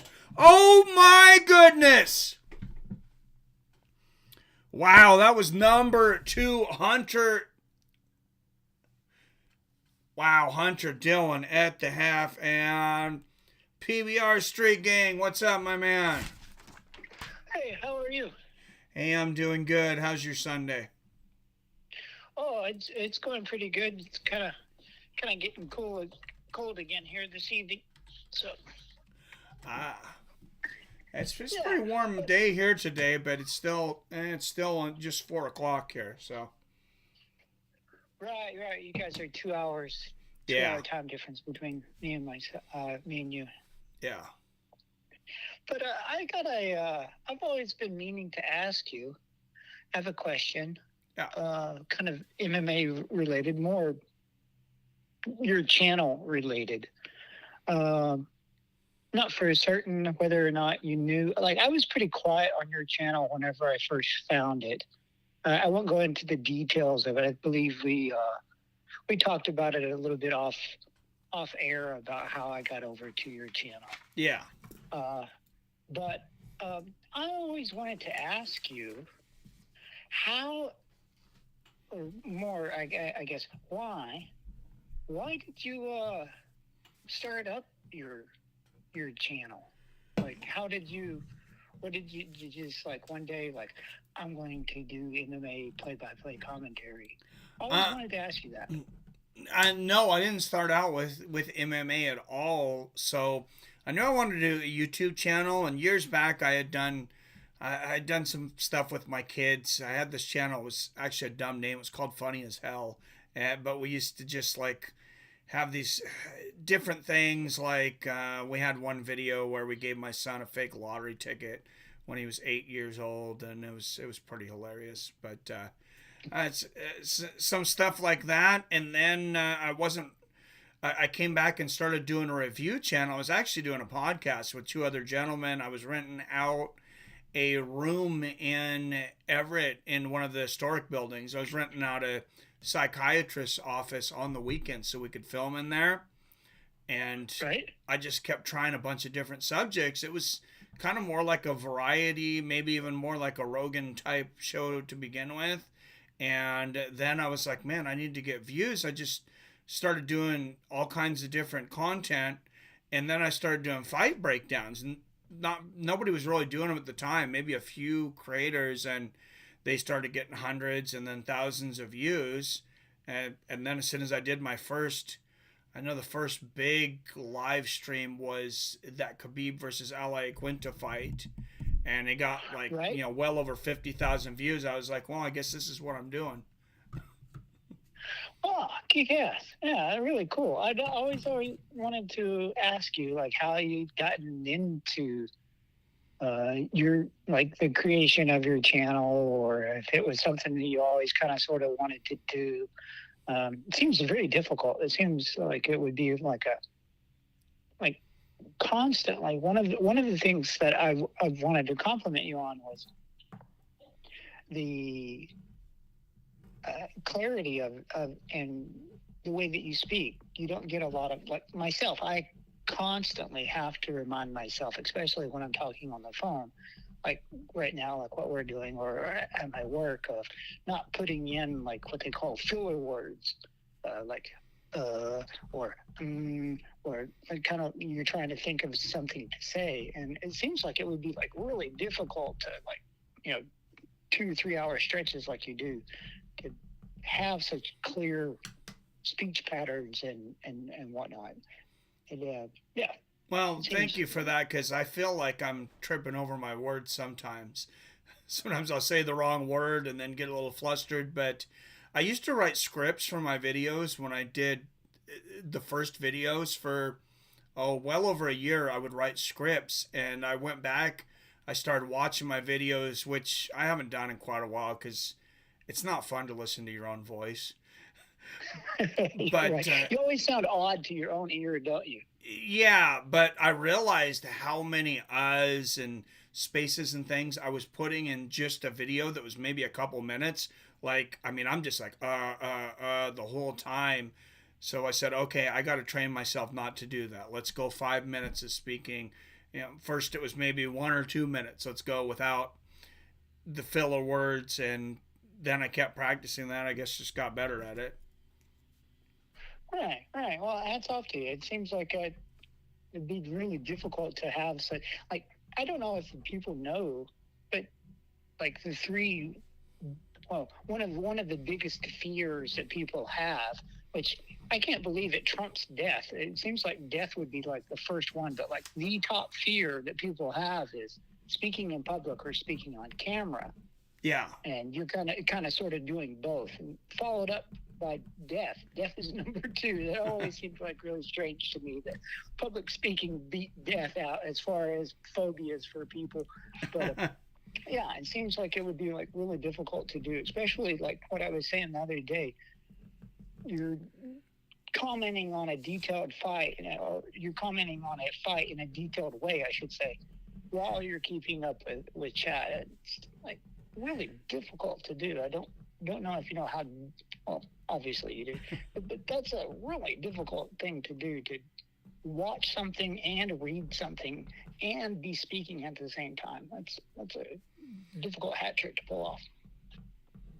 Well, thank you. The more you do, though, I feel like the more you do and you add just a little bit of difficult maybe to it, it helps with anxiety, because you don't have time to think. You don't have time to think about being nervous if you have enough other things that you're worried about. And that's kind of how I think about it.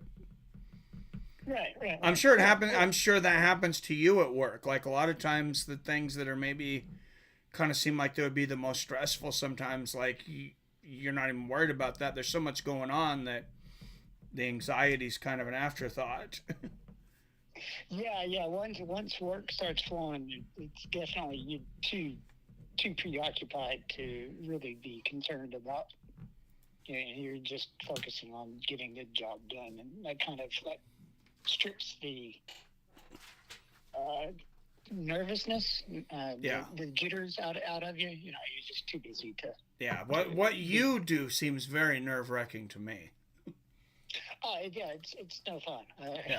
Definitely. If somebody would have been, explaining to me previously what the job entailed, I definitely wouldn't have chosen it. But I got kind of into control rooms. I was an air traffic controller in the military, and so that was where how long you were in air traffic? That was your job the entire time in the military?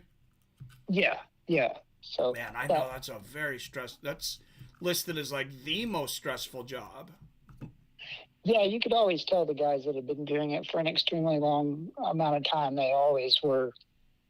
They always had a fine shake to their hand, like a really fine trimmer to their hand, and sucking down cigarettes like nobody's business, and Well, life addicted to coffee. expectancy is like pretty low, right, compared to other jobs?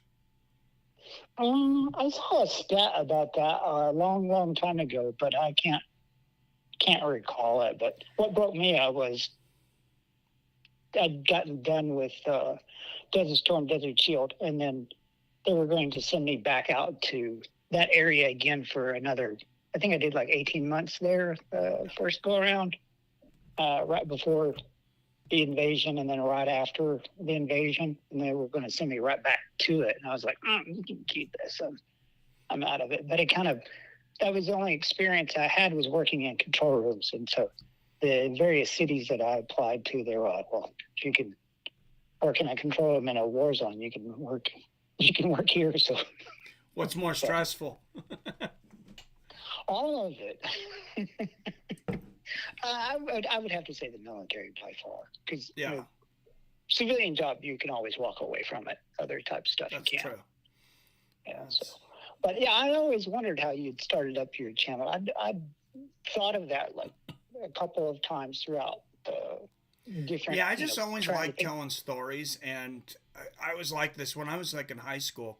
I'm sure I annoyed the hell out of my Uncle Joe and my Aunt Valerie. They used to invite me over. Well, they kept inviting me, though. I'd go over there and watch baseball or football or boxing, and I swear I would, like, commentate during the sports. Not the play-by-play like I do now, but I, just really get into it. Right. Well, yeah, I'd whenever you'd prompted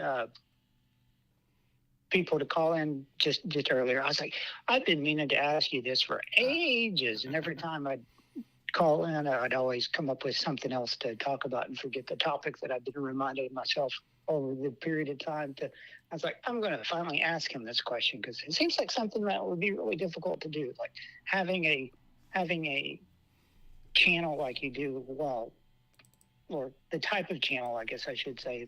Like I was saying, the watching a detailed fight, speaking about it, and reading through chat, keeping up with chat. That would seem this is harder than the fighting, though. This is actually quite a bit harder. Yeah, just because there's so many players, and like I don't know everybody, and I go online and I try to find as much as I can about different players. But I mean, 700 fighters, that's a lot. But I've been watching fights forever. Like I really only watch college basketball once the NCAA tournament comes on, and these kids, they graduate. They're leaving, coming and going all the time. What era of UFC/MMA did you get into? And by that I mean, like, I'd gotten into, I don't know in your area, but in the Dallas area, Texas/Oklahoma area, I'd gotten into MMA when UFC was on this old channel called Spike. Yep. Spike/The Zone, I think it is partnered up with now. It was right around the tail end of the Chuck Liddell, Tito Ortiz, Dean, God, now that I wanted to talk about him. Who is the Dean of Mean? He'd always tweak his nipples. Keith Jardine. Yeah. He would always tweak his own nipples for good luck. I was like, what is this guy doing? And he had the weirdest stance. Yeah, kind of very similar to Dominic Cruz, a little bit footwork, and kind of looked like a gorilla out there moving around, dragging his long arms. But I was a big fan of Keith Jardine. Yeah, I thought it looked even a little more like Amanda Hebus, how she was fighting last night. When she has her hands up, kind of at weird angles. And whatever happened to him? Like, I'm trying to. That's a good. Played his career out, and I don't know. After he left MMA, who knows? I'm going to go back and catch all of his fights on UFC, or his UFC career fights, I should say, and see where he went to, and catch up on his like. Gosh, I think I'm trying to remember the last person he fought. It's been so long. Yeah. Can't recall it off the top of my head. But anyway, I've been meaning to ask you for ages how you got into your channel, and more along the lines of why, I guess I should say. Talk to you later, and I'll looking forward to the rest of the action for basketball. All right, Take it definitely. easy, Thank you, PBR Street Gang, everyone. Bye-bye.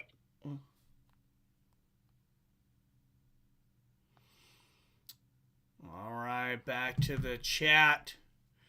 35-25, Clemson at the half. Man, that was a heck of a three-pointer at the bell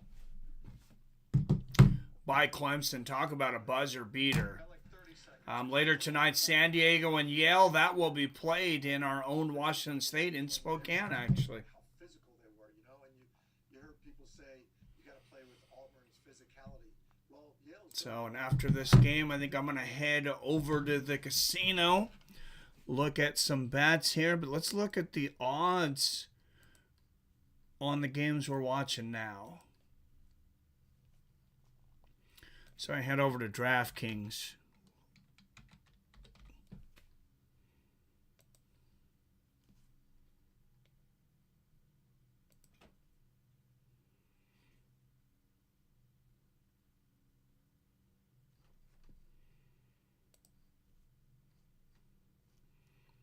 And we'll bring up men's basketball.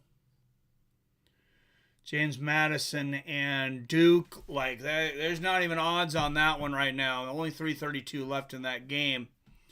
But 35.5 points on Duke. Duke up 90-53. So if anyone was wondering why we're not watching the Duke game anymore, that's why. Not only is it almost over, it's a 40-point deficit almost for James Madison. Over under there, 156.5. Evansville, Quinnipiac over in the NIT. That one, 10-point game, 6:42 left in that game. Evansville up 59-43 on Quinnipiac. Let's look at odds here, though. So Clemson and Baylor. Clemson up 10 points at the half, minus 270.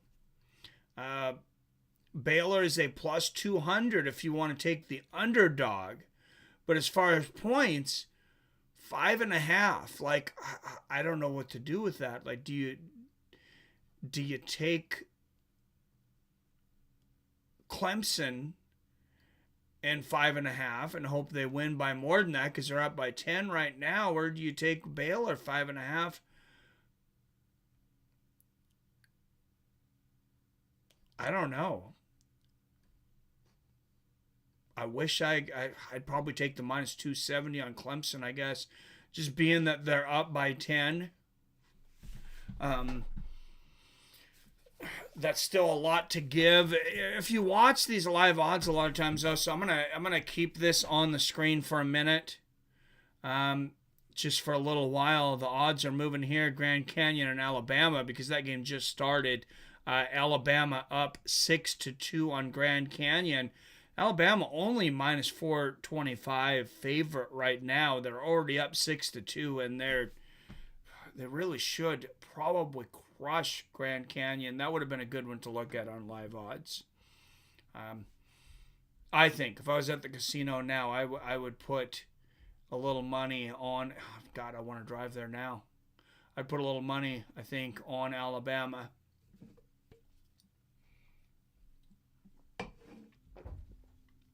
Against Grand Canyon. I wouldn't do it at minus 520, but if I got below minus 400, then I'd probably like to put that on there.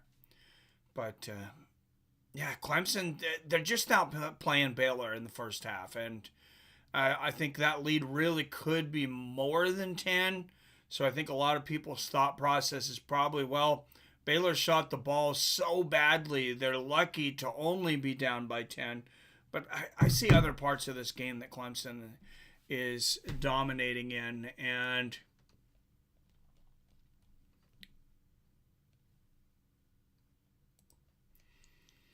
I'm going to bring up some stats here. So let's bring them up for everybody to look at. I'm going to put them on the screen here. So if you guys can't see the stats here in a moment, maybe update your stream, go forward a little bit. Because because we're going to look at the halftime stats here. Clemson up 35-25 on 52% shooting from the field to only 33 for Baylor. So you can see why I say I think Baylor's lucky to only be down by 10. 6 of 11 from the three-point line for Clemson, just 3 of 9 for Baylor. Both teams 75% from the free throw line. They really haven't shot a ton of free throws, 4 and 8. Total rebounds, almost identical, 16 for Baylor, 15 for Clemson. Assists, more assists for Clemson, 9-4. Blocks, 2 apiece. Steals, 3 apiece. Turnovers, 2 more turnovers for Baylor, 7-5. Clemson had gotten a little bit of foul trouble. Some of their guys are getting in foul trouble, but there's your big number right there. That really says most of it. 52% field goal shooting, 13 for 25 for the Clemson Tigers. Just 33% for Baylor, 8 of 24. Clemson also hitting 3 more three-pointers, so that's 3-point difference right there. That would make it a 7-point game. And then you take away the buzzer beater by Clemson on that 3, and just like that, you got a 4-point game. So I do think Baylor's pretty fortunate to be where they're at right now, only down by 10. Only 60 points scored between both teams. I find that odd. I find it odd that there's so many low-scoring ball games this year. And I don't know if it's because of how much they inflate the ball. I think that could be a big part of it. A more inflated ball, it bounces higher. It's harder to get it in the hoop without the swish. You would think, like football, remember they had Deflategate, though. You would think they would test all the balls and they would be at a certain pressure. Maybe they all are at the same pressure. I don't know. But some games, it seems like teams are getting luckier bounces than in others.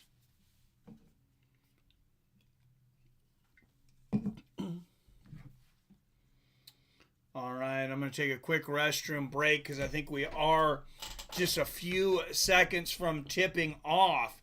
Clemson with their largest lead of the game right now of 10. Of course, they are the lower seed, number 6 seed, leading the number 3 seed.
All right, guys, we are back, and Clemson again scoring the first basket of this half, 37-25.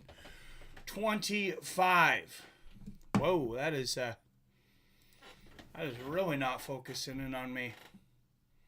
I might have to shut the window. That sun may be... Oh, I really like that sun, too. It doesn't seem to like me.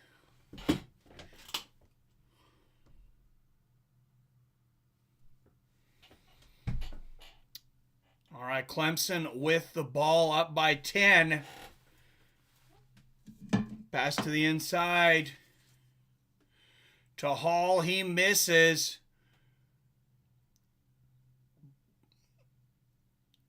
And number 21 can't get it done either for Baylor. Clemson with the ball.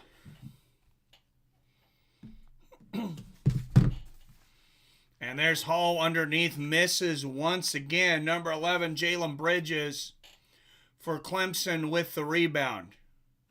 And number 4, Jacoby Walter, passing it back to Bridges to the outside for the 3. And that's a 3-pointer for Baylor, and it's a 7-point game. That was number 10, Dennis. His first 3-pointer of the game. And number 1 for Clemson, attacking the basket, almost goes in. And he is down. That's Chase Hunter for the Clemson Tigers. I'm not sure if that was a shooting foul or not. Man, that was very close to going in. I believe that would have counted.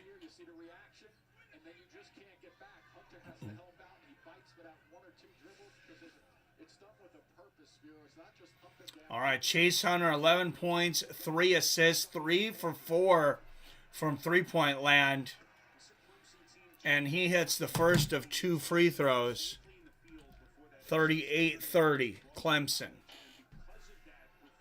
Number 6, Clemson, been leading number 3, Baylor, most of this game.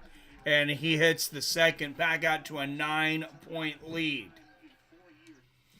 Chase Hunter scored double figures in 10 of his last 12 games. And here comes Baylor. Eve Missy, he thought about that. And Missy tries to lay it in, and there is a foul.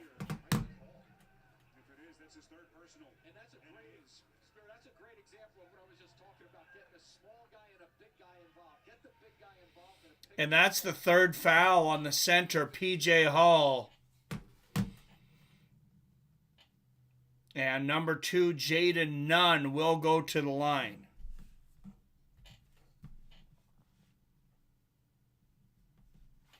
And he hits the first. P.J. Hall will take a seat with 3 fouls for the moment.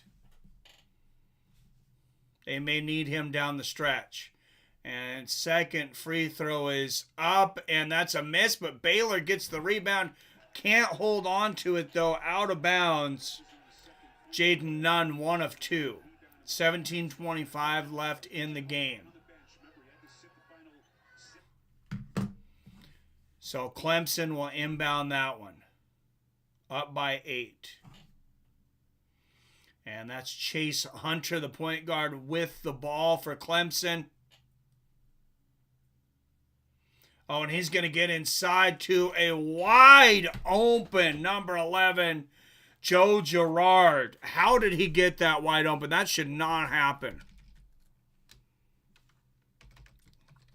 That should not happen at this level of basketball. That was very surprising.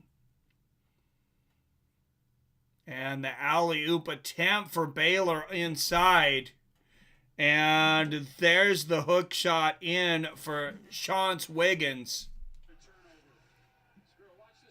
But I think it's going to be too little, too late.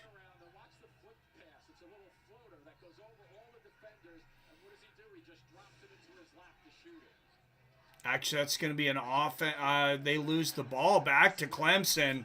And R.J. Godfrey dunking it home. And that opens up a 12-point lead for the Clemson Tigers, their biggest of the game. They've had double-digit leads, but this is 12 is the biggest. 16:20 left in the game. Little baby hook underneath. The attempt there for Ray Dennis. Looks like there's going to be a foul, though. I think that's going to be on number 11, Joe Girard, for Clemson. Yeah, look at that dunk on the other end, though, from Gerard. That was 2 offensive possessions in a row for Clemson that Baylor just dropped the ball on defense. And Dennis at the line for 2. He'll hit the first. Watch whip-around coverage of all men's games on your computer phone. And Godfrey shooting the second of 2 free throws here. And he makes it 16-18 left in this game. Back to a 10-point lead for Clemson, but they have the ball. 16-10, 09, 08, 07, 6, 16, 05 left in this game. And Clemson with good ball movement. They're going to shoot the 3 from the outside. That's a miss. Rebound. Baylor with a chance to cut it to single digits. Here comes Jaden Nunn with the ball down the court. Passes it to number 10, Ray Dennis. Out to 15, Owajunu. Back to Bridges. And Bridges is going to attack the hoop. Jalen Bridges can't put it down, but he does draw the foul. What a matchup this has been tonight. Jeffrey Anderson, high-stepping here in Memphis. Go for it. All right, 43-33 with 15:37 left. Baylor will go to the line when we return. And more of the same of the first half and the first 3.5 minutes here. Clemson not shooting the ball well. Or excuse me, Baylor not shooting the ball well. Clemson doing just enough to hold on to their lead.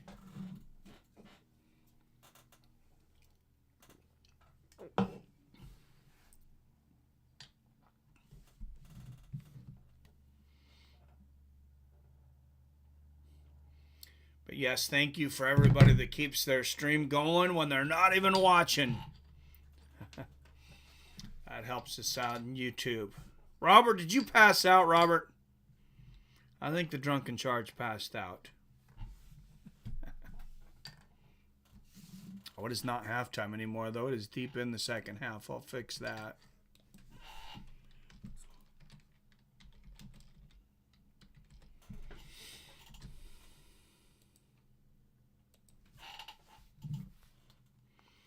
All right, 8 up in the chat. Make sure and hit that like and share button if you're enjoying March Madness here. If you like everything sports, basketball, football, baseball, we're going to be doing it and doing it well throughout the year, especially the Washington teams. You see my Gonzaga Bulldog hat on here. But if you like everything sports, make sure you subscribe to Mike's Sports Experience and tell your friends.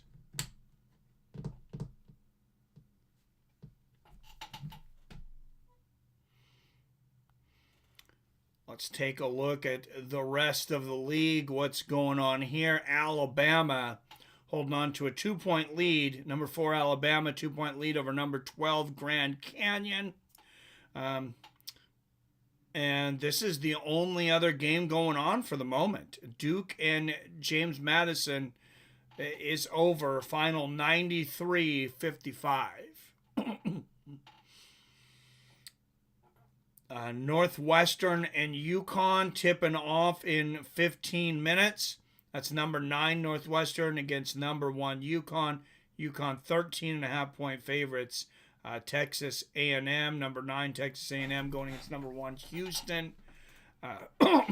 Houston 8.5-point favorites there. Yale and San Diego. This is a tough one to call, I think.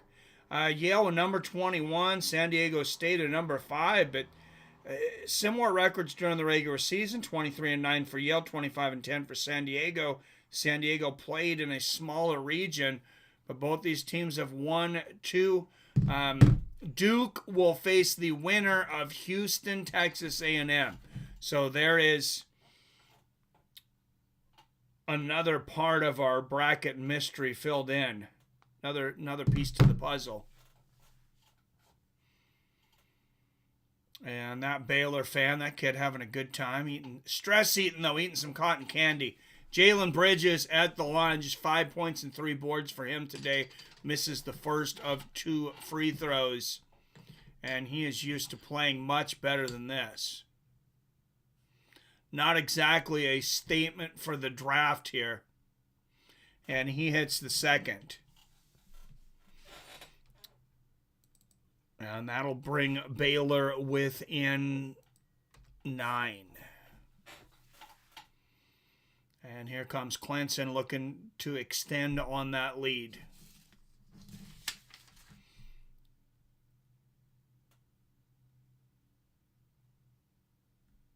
Passing inside to number 10, posting up. Oh, he almost gives the ball up. And there's a steal from Baylor, a much-needed steal. Don't worry about the 3. Just get points on the board, guys. So he thought about the 3. Brings it back out. And there's the 3 from the outside. Misses. Clemson with the rebound. I would really advise Baylor to take higher percentage shots right now. Especially since they're not out shooting Clemson on the 3-point line. You need some easy baskets. You need some breakaways. Especially when you get a steal like that. And number 4 posting up for Clemson. That's Ian Shetland. And he gets it to go down. 45-34. Ojekanwanu commits the foul afterwards too. Just a little ticky-tack foul. Just a slap on the elbow as the shot goes down. But he'll shoot one.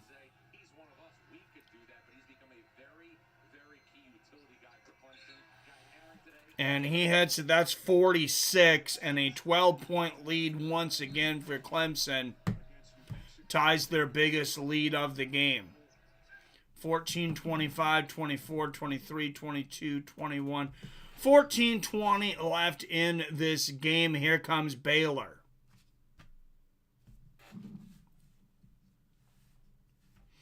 And there's Jacoby Walter, and he loses the handles on the ball. That'll go back to Clemson up by 12. Clemson really starting to put this game away here, I think. 16 of 30 3-point field goals for the Baylor Bears in the first round. They're just 4 of 11 tonight. And maybe that's why they keep shooting the 3. You live and die by that. They were over 50% in their last game. And there's a 3 that misses for Clemson. But Clark Jr. underneath, ready to clean up the garbage, and he puts it in the trash, and that's a 14-point lead for Clemson. That's their largest lead tonight.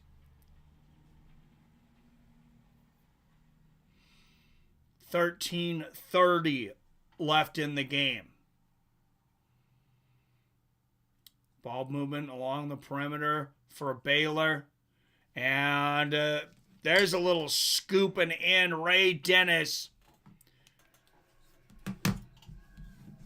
with the finger roll under the basket, kisses it off the glass. Yeah, beautiful, beautiful move there.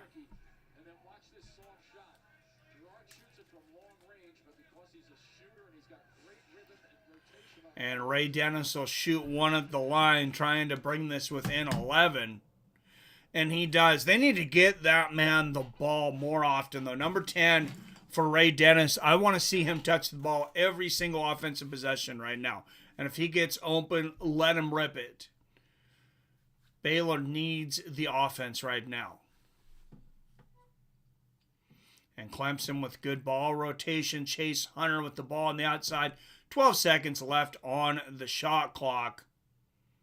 8-7. Hunter's going to take it himself, and he misses the 3. There's a rebound, number 33, Caleb Lohan for Baylor. And there's 33. Almost kisses it home. And a fight for the ball. It looks like it's going to be out on Clemson. I believe that was out on number 1, Chase Hunter. For Clemson, but we're going to go to the officials and find out. 12:41 left in this game. Right side of his body colliding with Hunter. I think it's the right call. He's not happy with it, but he was a touch late. So it goes back to Clemson after the replay. 12:40, 39, 38, 37, 36, 12:35 left in this game. And Clemson looking to build on that lead. Baylor definitely needs some stops here. And Clemson going to use a little bit of the clock here too. 6 left on the shot clock. Jumper in the lane. There's a miss. That's a rebound again from Caleb Lohan. Gets the ball to Ray Dennis. Who, what did I say? Put the ball in this man's hands and let him shoot it. And he does there. That was a good look. He misses, but R.J. Godfrey getting the rebound for Clemson, and they're going to look to kill one more shot clock here. R.J. Godfrey with the ball underneath, getting it off to Hunter, who attacks the hoop, and he's going to draw a foul on number 33, Caleb Lohan.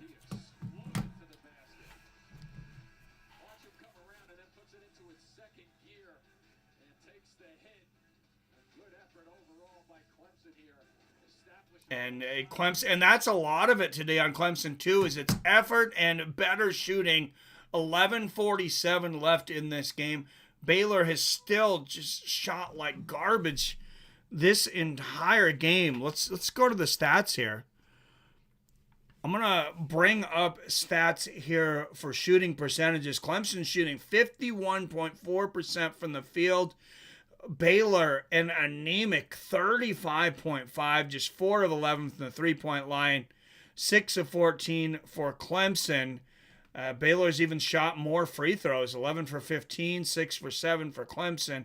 But when you shoot almost 20%, what's that, 16% worse than your opponent from the field, That's not going to get it done. Rebounds basically even.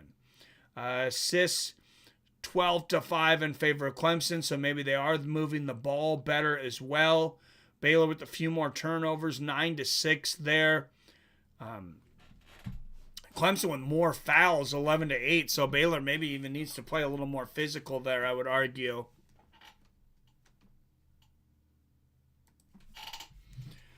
What's up, Billy? Says, Blitz, Bama, Blitz. We don't give a piss about nothing but the Tide. You a Bama guy? I thought you were a Duke guy.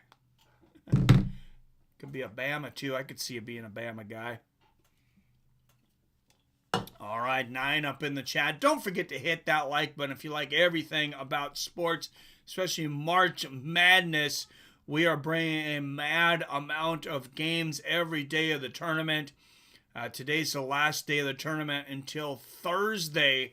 So this game will be our last broadcast until then. I'm going to head over to the casino, Billy, if you want to shoot me any advice on those last couple games of the day. I got some winning slips to give back to him. I got these dirty pieces of paper I want to trade in for some other dirty pieces of paper that has presidents on them.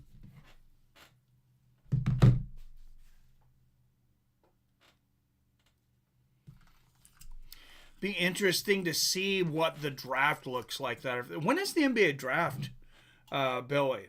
That's Roll Tide, Willie's catchphrase. He is funny. Who's Willie? I've heard the Roll Tide thing for Alabama, though. All right, 11:47 left in this game, but I'll bet UConn and San Diego State. UConn's playing right now, though, right? Hasn't that game already started? I'm trying to remember. No, it has. It starts in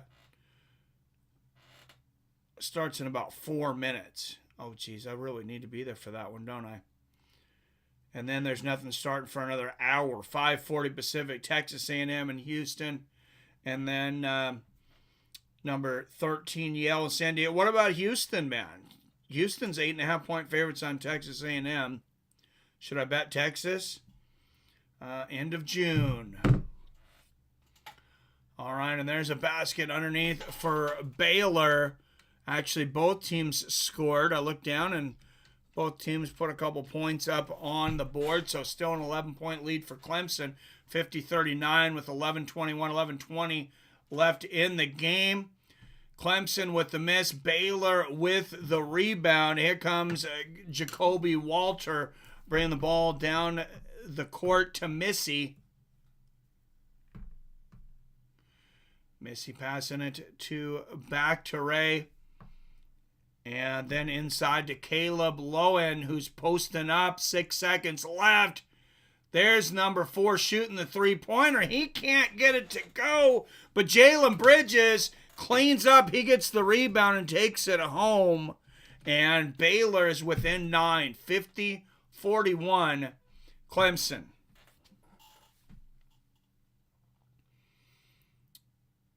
Clemson's failed to score their last couple times down the court, but man, they just bully. What's the difference between some of these fouls? Ian Shetland, I mean, he bumped him twice.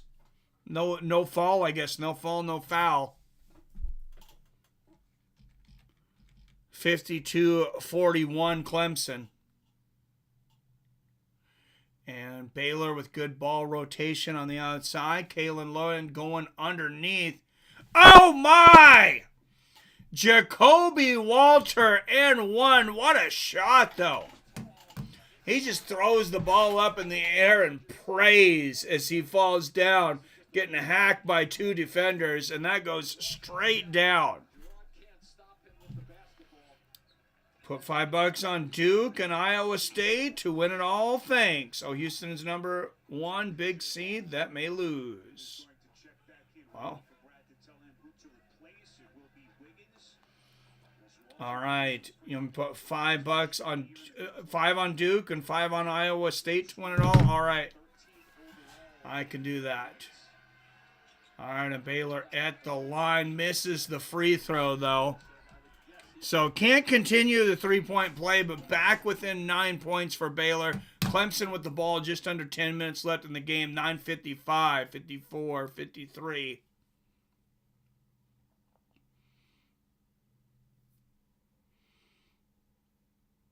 And I say just keep throwing the ball inside because they are allowing some offensive shoving underneath the basket.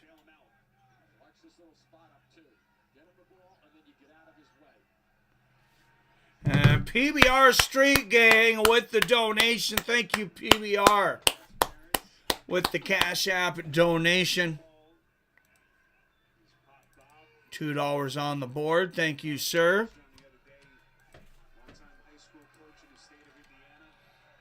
And Clemson at the line. P.J. Hall, 6 points in 13 minutes today. Also 3 fouls on him today. He had to take a seat for a bit earlier. Picked up his 3rd foul just about a minute and a half into the second half. And he hits both. So 53-43 Clemson.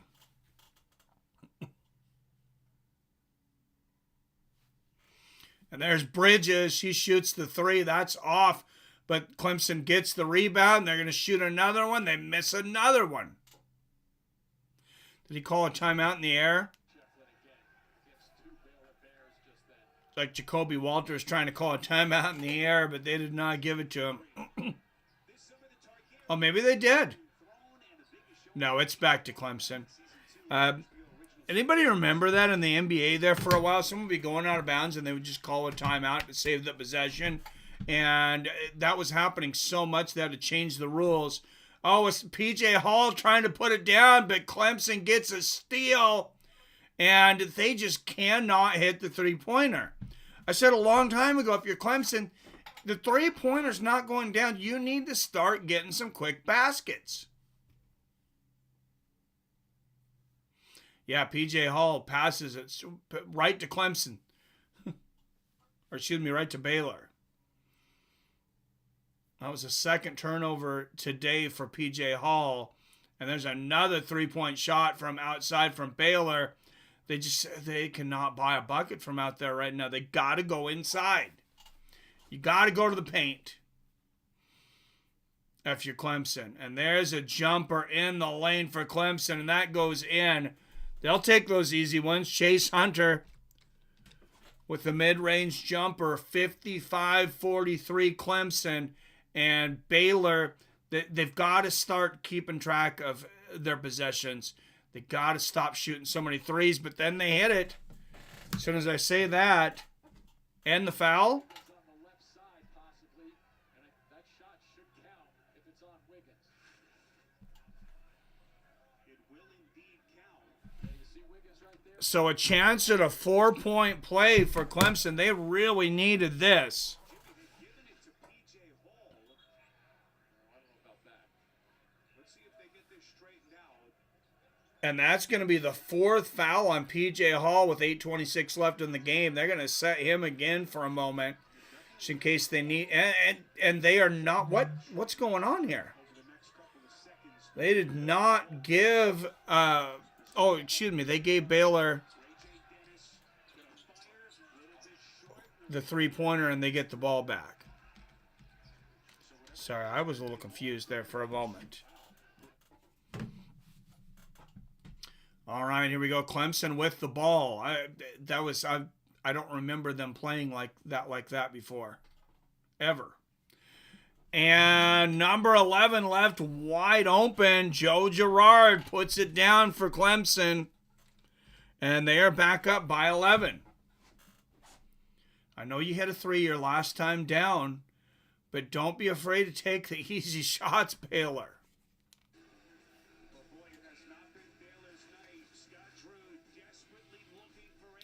Yeah, just nothing really going right for Baylor.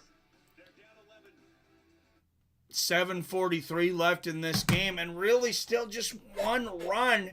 And I think they're right back in this because Baylor hasn't, they've played a horrible game. Clemson hasn't played a good game. It's just Baylor basically beating themselves. They can't hit the three-pointer. Let's go back to the stats once again. Now, update the stats. They may even look worse for Baylor now. So, field goal percentages, there's as bigger a deficit. 36% shooting from the field for Baylor to 52% shooting for the field for Clemson. Baylor just 5 of 18 from the three-point line. They are living and dying out there. 27% from three-point, 40% for Clemson on 6 for 15, and that's your difference there. That is most of your difference there. Turnovers, 2 more turnovers for Baylor. This is the same stat as earlier, 9 on Baylor, 7 on Clemson. Clemson does have quite a few more fouls now, 14-9. So maybe that means Baylor needs to start playing more physical ball. It is going to help Baylor, I think, that P.J. Hall has to sit with 4 fouls. I don't know how long they're going to sit him for, but I don't know what I would do either. When you're up by 11, you got 8 minutes left. I may just play Hall. Tell him to be careful on defense, and if you foul out, you foul out. But let's use you as much as we can. Because he's a great presence on the inside, getting quick buckets. But the other thing is he's opening up guys for jumpers on the outside. He draws so much attention underneath the basket that, he opens up guys on the outside. And honestly, I think he should be fouled out of this game. I thought he got away with a few of them on offense, but I would just play him until you can't.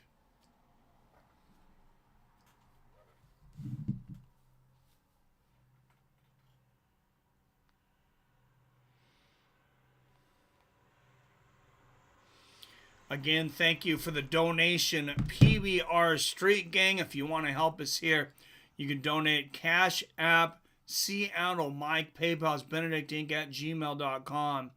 This channel is not currently monetized. It was at one time. But we got to get 4,000 hours within a year's time to get remonetized. And we're not even at 200 hours right now. So Clemson Tigers outscoring Baylor's bench by 7. And Baylor will go to the line. And that's a miss and a rebound by Clemson. Clemson up by 11. That's 11 for 17 from the line for Baylor. 9 of 11 for Clemson.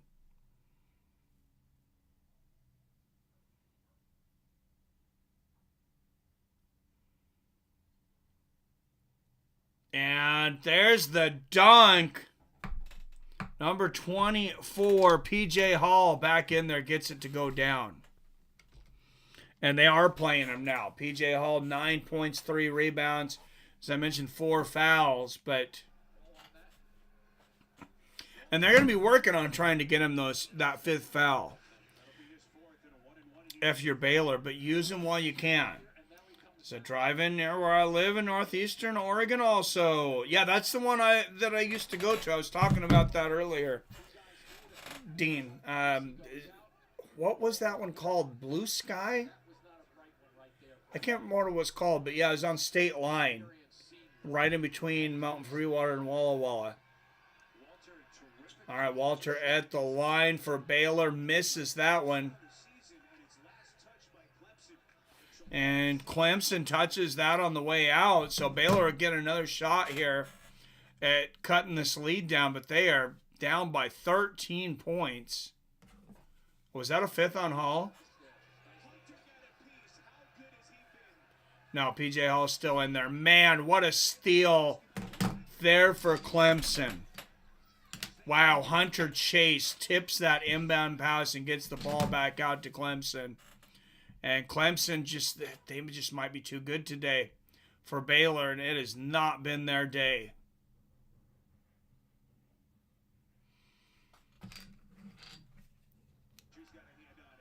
And getting it back underneath to P.J. Hall. They are trying to bait him. They're trying to get that 5th foul on him underneath the basket. And look at his coach.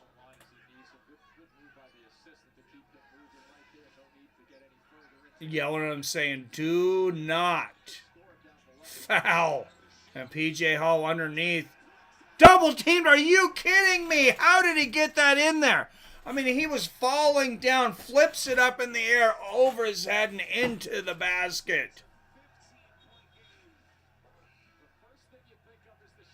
Wow. That was ridiculous. And that wasn't Hall, excuse me. That's Shetland. That's number 4, not 24. Ian Shetland just flipping it up and goes in the basket. And that seems to be the ways the ball was bouncing today for Clemson. And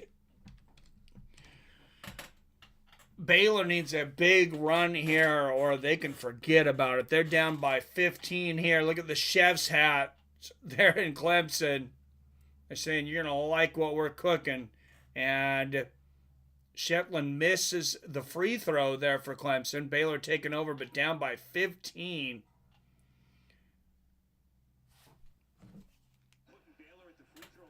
And Jalen Bridges hits the three-pointer from out on the side of the basket there. But the foul was before the shot. That's a foul on number 1, Chase Hunter for Clemson. This is number 10, Ray Dennis at the line, and he misses on a 1-and-1, 61-46. Baylor, 17 points for Chase Hunter today for Clemson. And there's Gerard Joe. Joe Girard misses that one. Rebound for Baylor. Ray Dennis once again lays it in.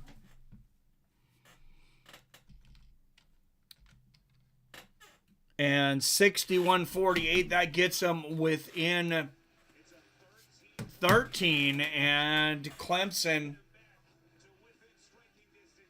still double-digit lead. Baylor wants to talk about it. They're going to call a timeout with just over 6 minutes to go in this game.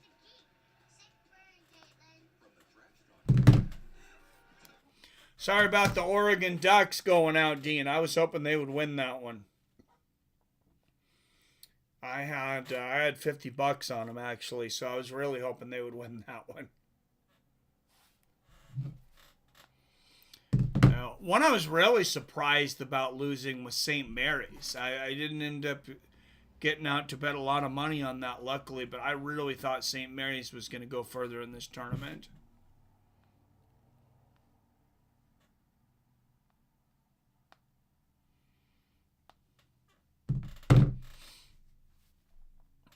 Is Billy still in here? I want to know. Do you know who does the winner of this play between Baylor and Clemson?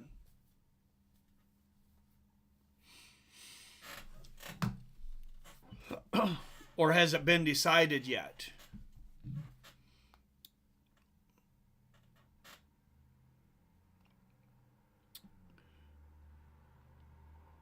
Alabama up 5. Number 4, Alabama leading number 12, Grand Canyon, 23-18. Northwestern UConn just tipped off. No score yet.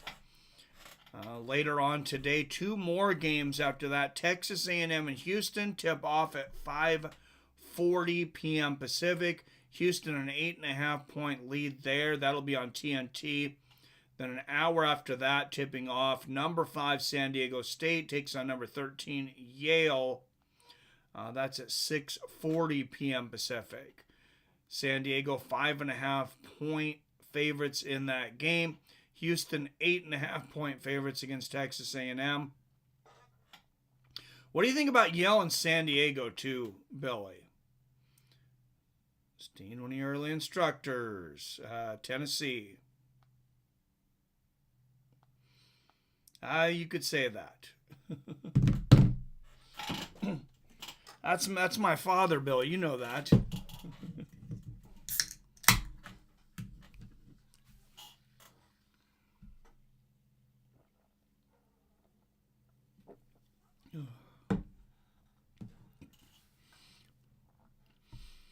All right, 13-point lead for Clemson. Going back in with about 6 minutes to play. Cannot wait for the next tip-off now, though.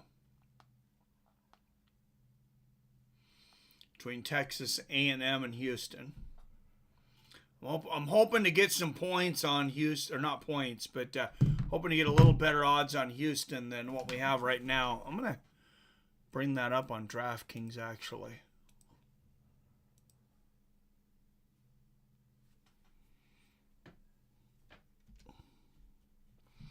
So he was into Celt defense. I wonder if he taught you. No. Oh, man. Beautiful pass inside from Clemson, but there's a miss. Baylor really needed that miss, and they really need to score here. Stop shooting the 3 every time. He hits it, though. That's number 4. Jacoby Walter with the 3, and that gets Clemson... gets Baylor within 10. Excuse me.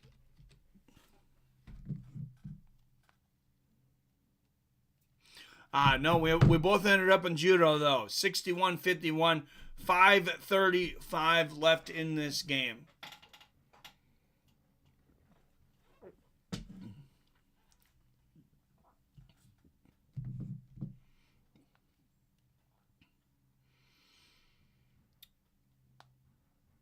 So 7 up in the chat. If you haven't hit that like button and subscribe, make sure and do that now.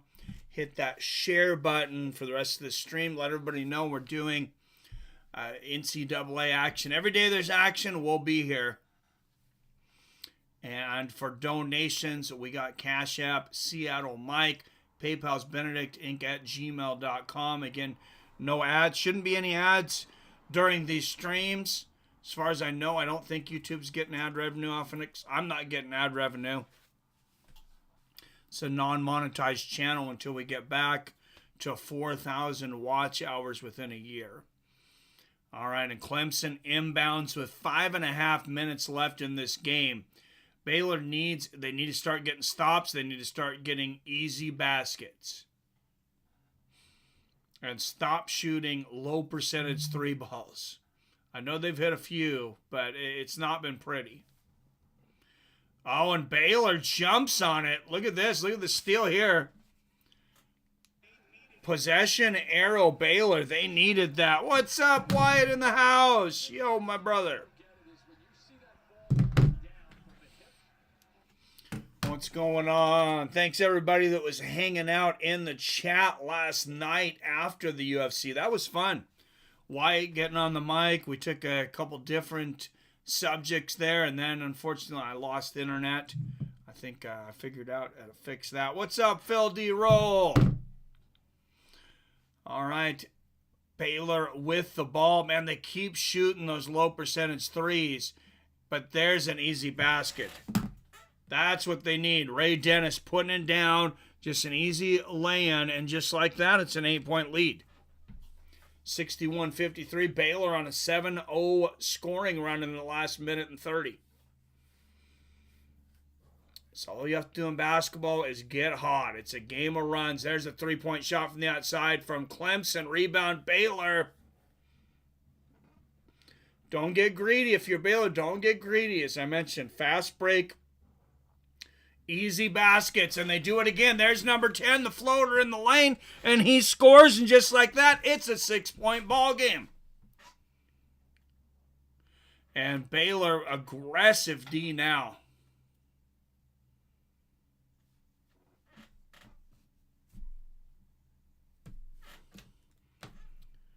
There's Shetland on the inside. Oh, wow. Baylor ends up with a ball, but that might be a foul. All right, a trivia question in chat after you lost power, a contest. Oh, nice. Thank you, Billy. Yeah, Wyatt was saying you were putting trivia up in there afterwards, so appreciate that. 11 up in the chat. Don't forget to like and subscribe. 3:56 left in this game. Just a 5-point game. I've been saying for a long time Baylor can jump back in this game if they stop shooting so many low percentage shots and start scoring in the paint. And just like that, they were just down 13. Seems like just a minute ago. It was about a minute ago because they went on a 7-0 run. Now they're down by 6. 7-0 run in the last minute and a half for Baylor.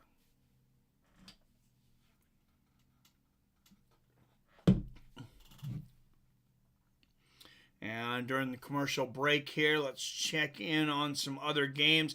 It is tied, Alabama and Grand Canyon. Number 4, Alabama. Number 12, Grand Canyon is tied with 2:27 left in the first half. That's a big surprise there. Something that's no surprise is UConn up 11-2 on Northwestern early. 15:21 left in that first half. UConn already seems to be running away with that game. And then 35 minutes away from Texas A&M and Houston tipping off. Then an hour after that, we'll have Yale and San Diego.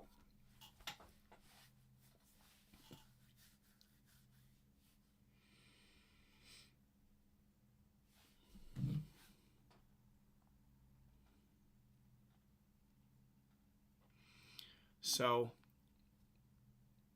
good stuff for the rest of the night. What chances do you give Texas A&M, Billy? I really like Houston in that game. 31-4 during the regular season. They played tough teams all year. Wyatt says, who do you guys have in the final and who do you have winning? Just wants the Purdue highlights. The giant Canadian is a problem. Yes, he is. I remember watching 2 years ago, and he sucked because he was too slow. Then I found out he's Player of the Year last year. Dude, coming in hot. UConn is very hot. UConn, I would say, is odds-on favorite to win. Purdue's very good, too.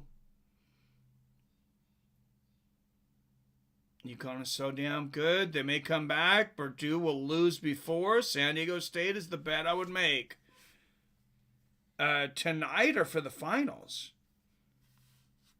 You think San Diego State's going to beat Yale?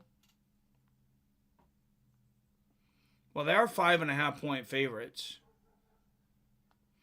And UConn, like I said, but you can't get good money on them now. No, not in that game. All right, Ray Dennis, 23 points on the day. Just 6 points in the first half for Ray Dennis for Baylor. But he's got 17 in the second. Chase Hunter at the line for Clemson, 85% free throw shooter. He hits the first of two.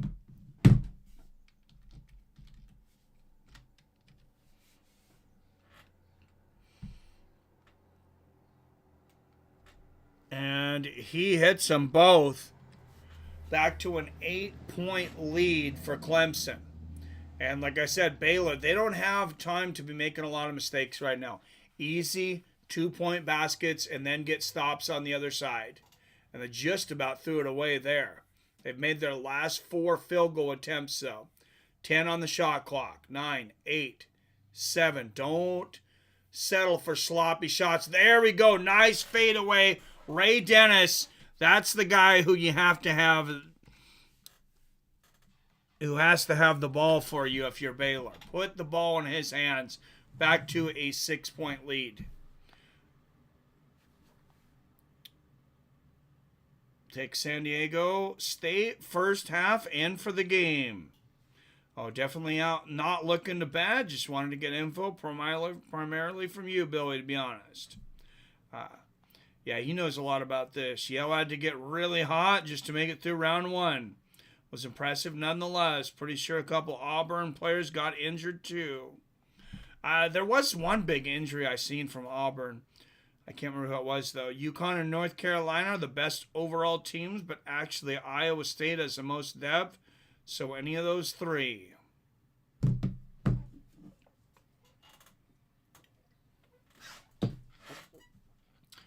All right, Arizona is in. The winner of Clemson, Baylor will play number 2 Arizona on Thursday. So they'll get a good rest. After today, that's the next day that has any games is Thursday. And Baylor playing tough D, knocks it out of bounds. 22 on the shot clock for Clemson.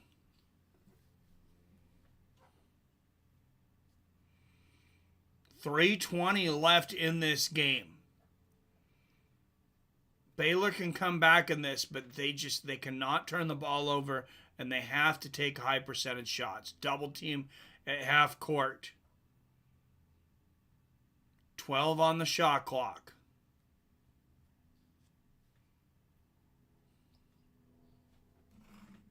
Clark on the outside with the ball. Back into P.J. Hall, and he barely misses it. Baylor comes up with the ball. They can cut it to 4. To 4, guys, not 3. Remember, Ray. Oh, come on. They shoot the 3 and they miss. They get the rebound, though. Come on, guys. High percentage shots.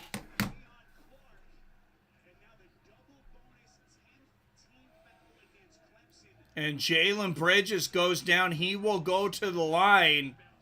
And he looks to cut this within 4.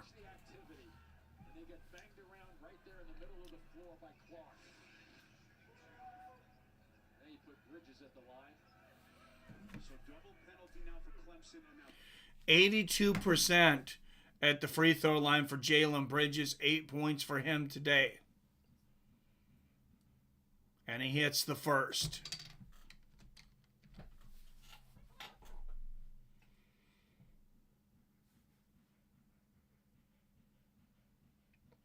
Just 6 of 12 from the free throw line for Baylor today. And he hits the second, though, and that's a 4-point game. And I kept saying, as bad as Baylor's played all day, they just need one run to get back in this, and they are on a 13-2 run in the last 3:32. at the other end. 2 free throws for Chase Hunter. So, Bill, you favor those 3 teams over San Diego State. San Diego State's a 5 seed, right?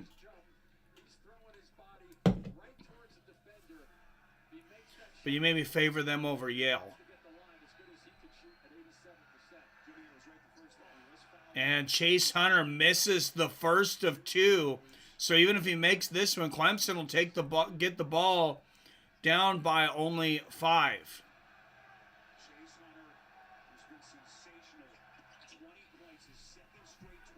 And he makes that one 64-59.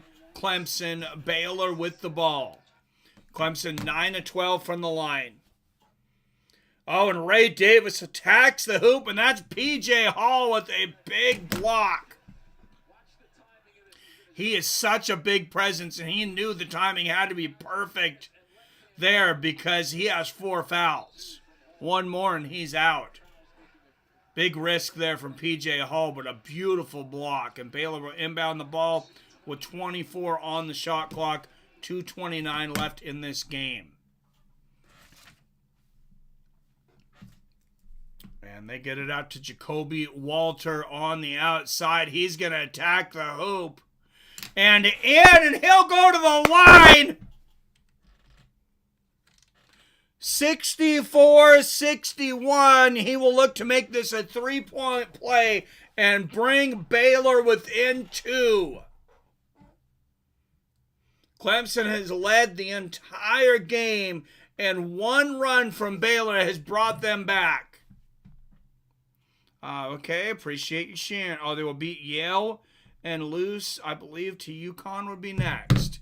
All right, and he hits the free throw. We got a 2-point ball game. Are you kidding me? What a comeback here from Baylor. And here comes Clemson. They are on a scoring drought.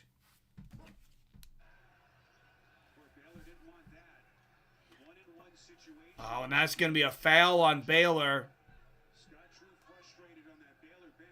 But it's a 1-and-1. So if they miss the first, look at foul trouble on Clemson. 4 on P.J. Hall, 3 each on Jack Clark and Chase Hunter.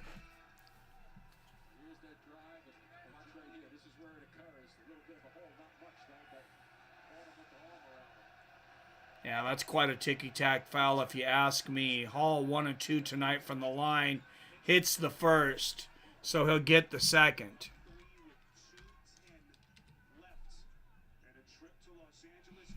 Everything is very important right now. 3-point lead for Clemson. About the right side of the bracket, who's your fave to make it to the title? Assume you think the left's far superior this year. Man, and he hits both, and back to a 4-point lead for Clemson, just like that with 2:10 left in this ball game. Everything from both teams is so important right now, and they're going to get the ball in the hands of Dennis Ray, and that's where it needs to stay. A star of Baylor there, and he's going to shoot the 3. He misses. Rebound, Clemson. What did I say, though, guys? High percentage shots. Stop shooting all these 3s. And Ray does it. Just 3 of 12 from the 3-point line for Baylor this half. 0 for 5 for Clemson, for that matter. And they shoot one, but they get the rebound. All right, 10 up in the chat. Hit that like and subscribe button. Chase Hunter looking to attack the basket. That's an offensive foul on Hunter, I believe. Great defensive effort just then, anticipating a drive, and he knew he wasn't going to go right on that one because there was too much traffic on the right side of the floor. You see over here, he avoids that, and Nunn just jumps it perfectly and waits it out. And Jaden Nunn is set, takes the charge, and that is a big charge. And that's 4 fouls on Hunter, 20 points for him today. Baylor with the ball down by 4, 112-11, 110 left in the game. If Baylor can send this... Oh, and there's a block from Clemson. That's a huge block from Ian Shetland, but Baylor immediately steals the ball and gets it back. Ray Dennis doing it on both sides of the ball. There was the block from Shetland, and look at the steal there from Ray. Bonus here. What a play that is for Baylor by Ray J. Dennis. Not only that, you get 2 free throws here with 62 seconds left. 2 free throws for Baylor. They can bring this within 1 possession. Even with the 30-second delay, my stream is still behind, Mike. Hey, well, I'm glad at least you got a stream, man. 25 points on the day for Ray Dennis. And he hits the first of 2. 66-63 Clemson. P.J. Hall, Jack Clark, and Chasen Hunter now all with 4 fouls for Clemson. So if Baylor, if they can even push this the overtime, Clemson is in bad foul trouble. And he hits the second. It's a 2-point ball game, baby. 1:02 left. Clemson throwing it inside under tremendous pressure. P.J. Hall, maybe a little push off there. And you can bet Clemson's going to run as much time off this clock as they can. 15 on the shot clock, 47 left in the game. And there's the pass into P.J. Hall. Back out to Shetland.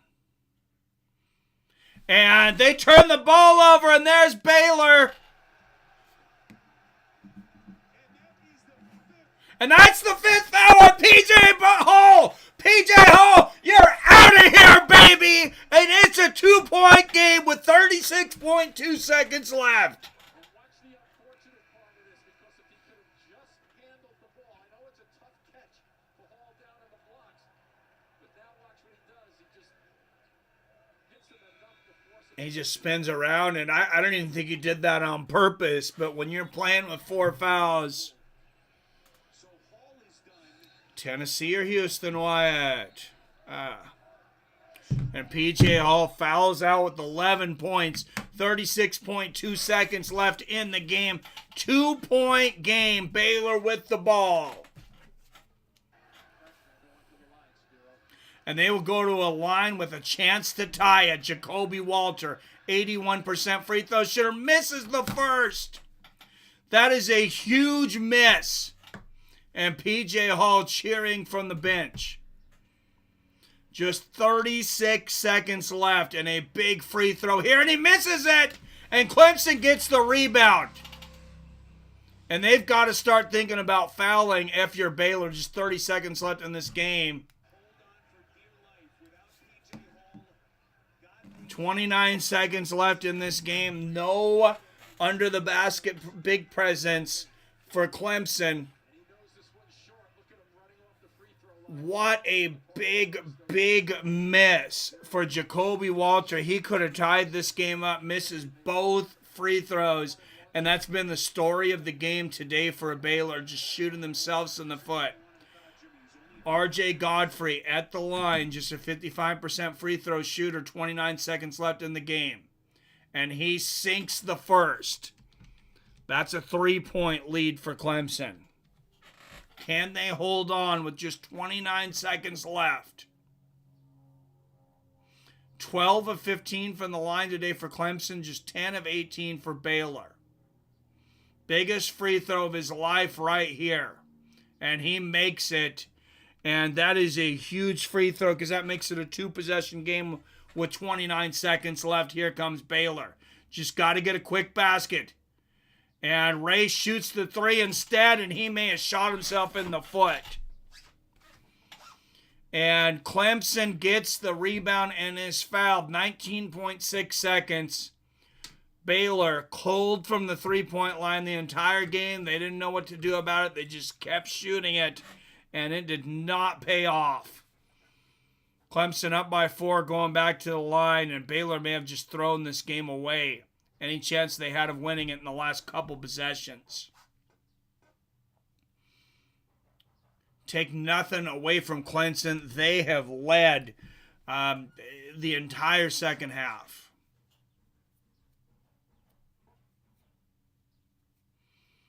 And Gerard hits both, a 94% free throw shooter. 6-point lead for Clemson. And Baylor trying to get the foul on the 3 there. Can't get it. Rebound Clemson. And that should just about do it. Clemson will foul with 8.3 seconds left. But I think they can kind of start celebrating a little bit here. What's up with the stirring? What's up with the Cook celebration from Clemson? Is that for Shetland?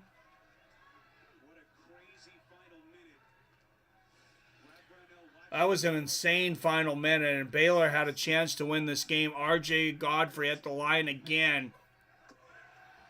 And he hits that one. Sometimes it's not what you do during the regular season, it's what you do under pressure. R.J. Godfrey, just a 55% free throw shooter in the regular season, but he hits the last 4 of this game, and that's what counted. There's Ray shooting another 3-pointer, Ray Dennis, and it misses, and Clemson will win this ball game 72-64.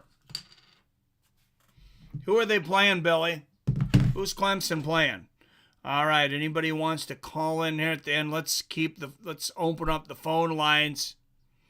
You guys want to talk about this, anything, MMA, basketball, whatever you guys want to talk about. 425-791-8730. Also, if you know my messenger and you want to call in that way, just call in.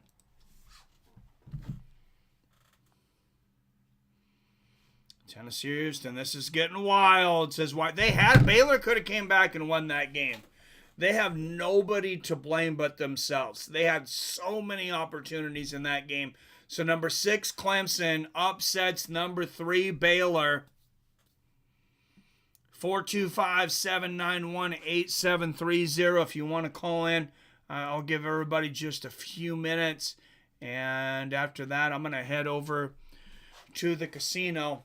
If nobody calls in, and maybe, well, I may not, though. I might not, but it's only 2 games left. We got Texas A&M and Houston tipping off in 15 minutes, and then Yale and San Diego an hour after that.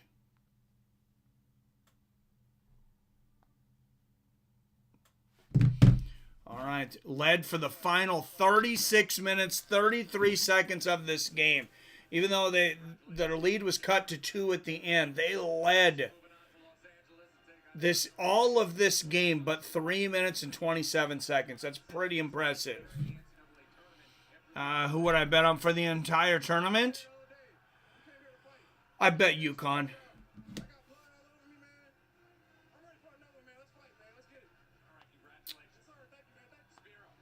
I'd bet UConn. That's who I bet on the entire tournament. UConn would be first. Houston would be second.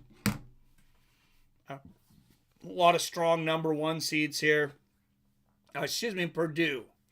Purdue would be number 2. And then Houston would be number 3, who was playing Texas A&M here in a moment. Clemson versus Arizona next round. Oh, that's going to be a tough one. I got to take Arizona big. I don't know about you, Billy, but I don't think Clemson didn't play a great game. I think Baylor just played like the worst possible game that they could. And I'm not trying to take anything away from Clemson, but you look at the shooting percentage, 48.9% shooting for Clemson to 38.9 for Baylor, and that really says it all. 20 for 24 from the line for Clemson, just 16 to 26 for Baylor. I mean, there's 4 points right there. Turnovers were almost even. Clemson actually had 1 more at 11. It's all about the shooting. It's all about the shooting and the choice of shots. Go put a hundy on Houston tonight, Saddam. All right, UConn's playing right now. Has it already tipped off? I thought it was 20 more minutes. Feel like if you bet on every dog in March Madness, you'd profit every single year.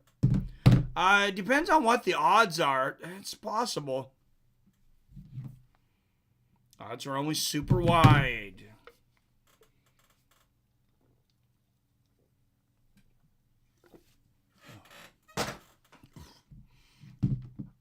Excuse me.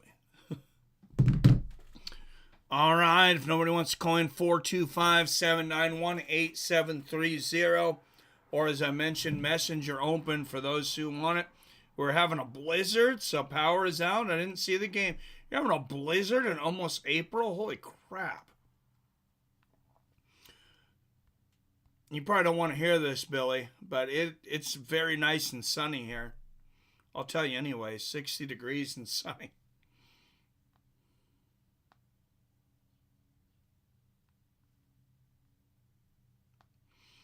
Six minutes left in the first. Oh yeah, UConn destroyed. It's Houston coming up is what I was thinking about. Yeah, no, UConn's up 24-10. They were up more, weren't they, earlier? So 14-point game with 6:41 left in the half there. Alabama and Grand Canyon at halftime, but Alabama's up by 8, 38-30. So I guess Texas A&M, you watch that and you hope that Texas scores the first couple baskets and you get something decent on Houston. I got to see what odds are Houston right now. That's what I got to look at right now.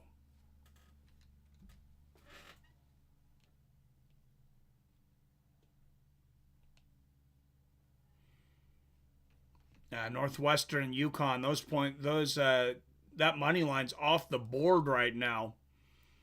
UConn 23.5 point favorites.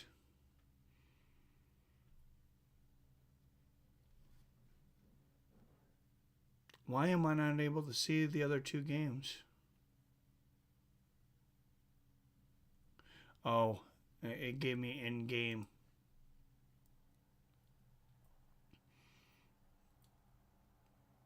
Okay, here we go. Creighton, the underdog against Tennessee tonight. Just 2.5 points, though. Oh, sorry, that's Friday. I'm looking way ahead of next Friday. I got to go up here. All right. Texas A&M and Houston. Houston minus 425. And then Yale and San Diego State. Yale's a plus 205. San Diego State minus 250. San Diego State's 5.5 point favorites. Hey, Billy, how much better is San Diego State than Yale? Don't buy it if you pay attention. Only bet a few underdogs. Focus on the favorites. Getting down to freezing here in Tulsa tonight. At night, it might. Well, we're only getting down to 43 tonight, actually. But 36 next Saturday. So I guess winter's not completely over. Unfortunately.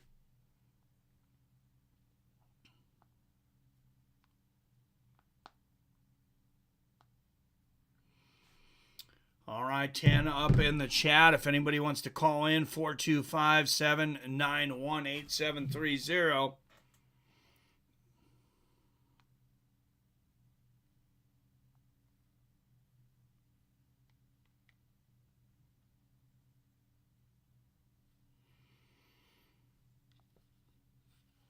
How's everybody doing in their brackets?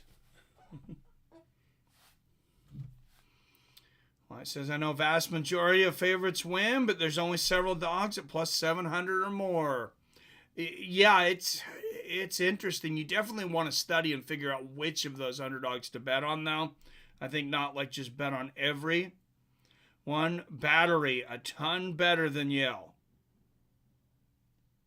All right, guys, I'm going to go just in case power doesn't come back quick. Don't want to drain my phone battery. All right, thank you, Billy. Thank you, everybody that tuned in here. Clemson defeats Baylor 72-64. Earlier, it was Duke. Duke defeating James Madison. Number 4 Duke over number 12 James Madison. 95 to 55 or 93 to 55. That was just an absolute crime. I've yet to pick a wrong game in my bracket, my blank bracket. You didn't fill it out, right? All right, guys. Thanks for tuning in today. I'm gonna maybe go do some betting, go do some eating. As always, I love you, I respect you, and I'll see your fine asses next time.